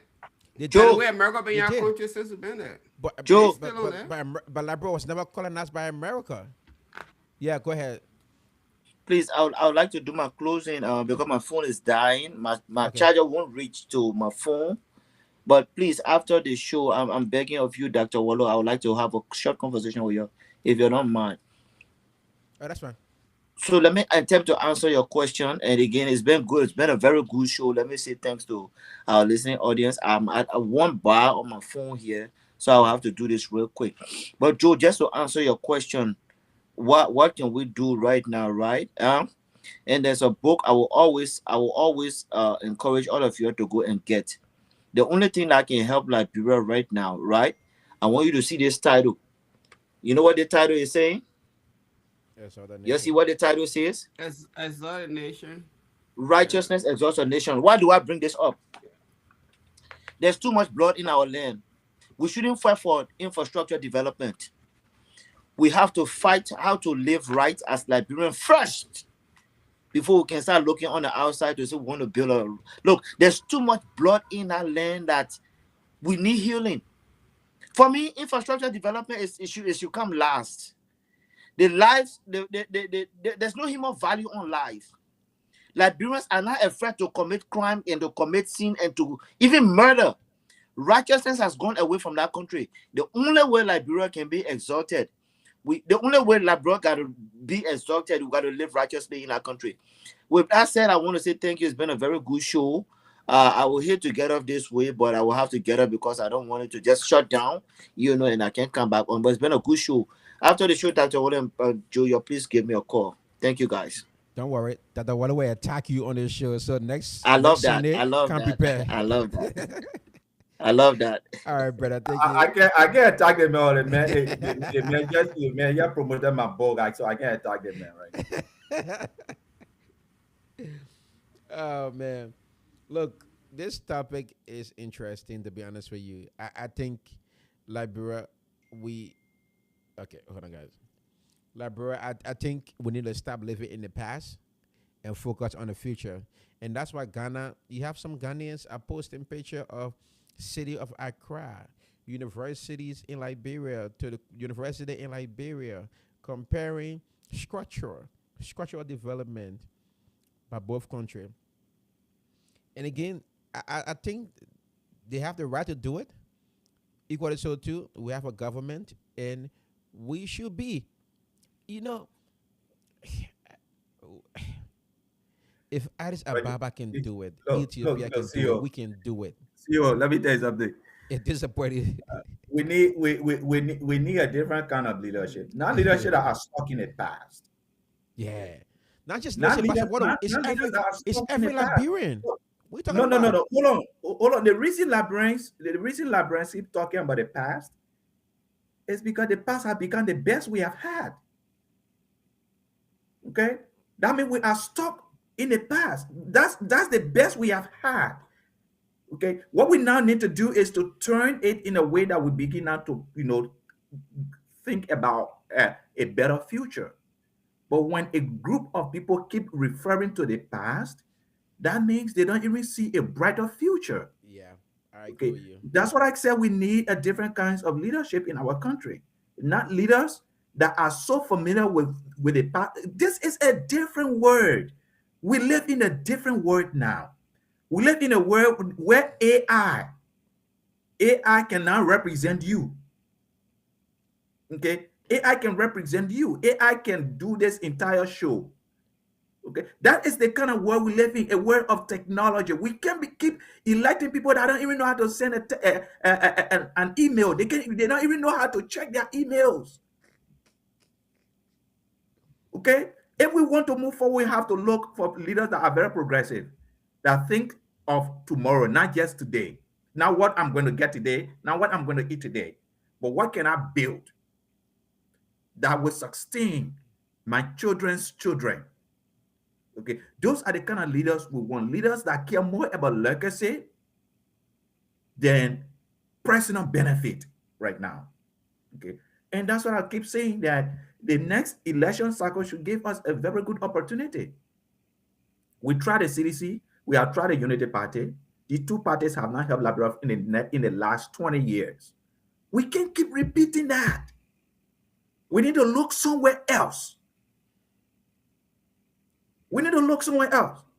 Or else we keep repeating the same thing with no different results.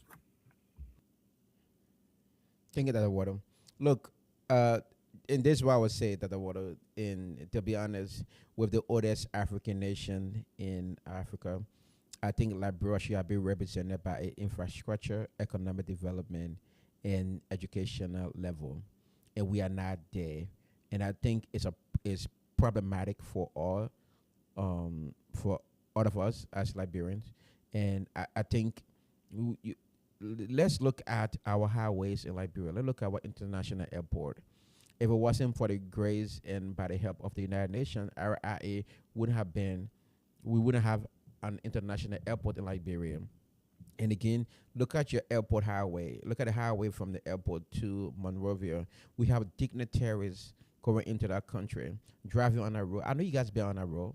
I know Dr. Wally been on that road. I know Brother Edwin been on that road. Is that a country highway from the airport to the capital city? Is that what we should be proud of? You taking 20 plus years, 30 plus years to develop that road? It's a problem. When you driving a $500,000 plus car, you have all the securities, you have government official getting paid more money, but your infrastructure, your road development is poor, and that's why we should heal. No way. It's nonsense. Then you look at your street lights, you look at your electricity, stability of current in that country. Really? Is that what we want to count on us as a country? No stable electricity, no road network, no safe drinking water. Education is deplorable. Look at our buildings. Look You at know, our Guinea was giving us infrastructures. electricity, right? They said they're not giving it to us anymore. Let them take it back. I don't blame them. I don't blame them. We are the oldest nation in Africa. What can we point to the world? Let's be honest. Let's stop living in the past. And that's what me everyone be talking about. What can we point to? Let's forget about helping other African nations get independent. Forget that. Ghana can point to the Akosombo Dam. They can point to the reserve of the gold. They can point to the military. They can point to the navy forces. What can Liberia point to? What? Let Liberia comes on. Let Liberia comes on here. Let's discuss the issue. Let's start living in the past. What can we point to? All right, go ahead, brother. One of you guys can talk, man. This situation is just, I think I gotta close though. yeah. Yeah, this would be like my closing to a thing as well. Again, we laid a foundation for everybody. I don't have a problem with that. That the water, what we stress on the show, most important is economic. I can almost 100% guarantee you we wouldn't have a civil war in '89 if we had infrastructure. We were going to go peaceful route. Matter of fact, Chancellor wasn't even going to be successful to go and sow discourse between tribal people for him to be able to infiltrate the country. It was not going to be possible because people think about their livelihood, their retirement, and everything before the war. So that's what we're stressing. The combing things on the country, the new governance that we all should be wishing for is somebody that will prioritize economics, that will try to bring some factories, industrialization in the country. If we don't have the workforce and educated people to do it, we can bring people to train us to establish it. It's not always just natural resources. um, it can be having a better security, making the place safe and peaceful. Maybe other companies. People want to take companies from America here to take it to Liberia. We speak good English, better than most African people. American people can understand Liberian. They're just speaking a standardized Liberian English. They want to bring that buildings in your country so they can pay people at least what they think is worth in Liberia. So they can get money, but they need a secure area. The risk assessment is too high for Liberia. So a next person for 2029 should be an economic focused person.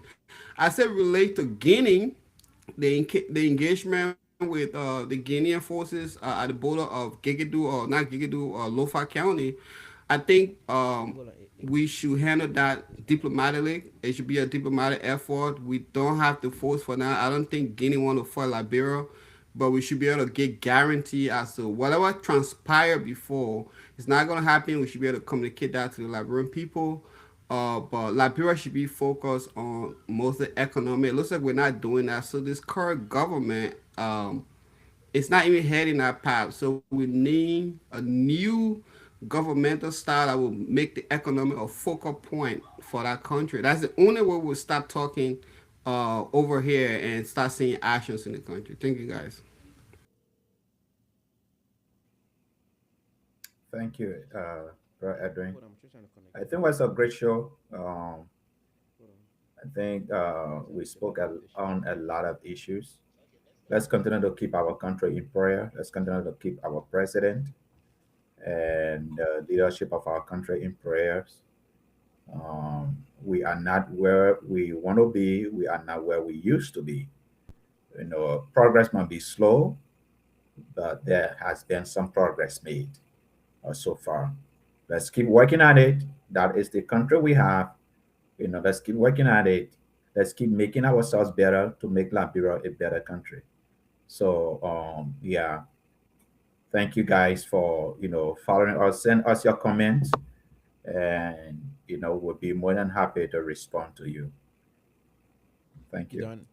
All right, guys, gentlemen, thank you for the show. It was fascinating, and then we'll still continue the last topic sometimes next Sunday.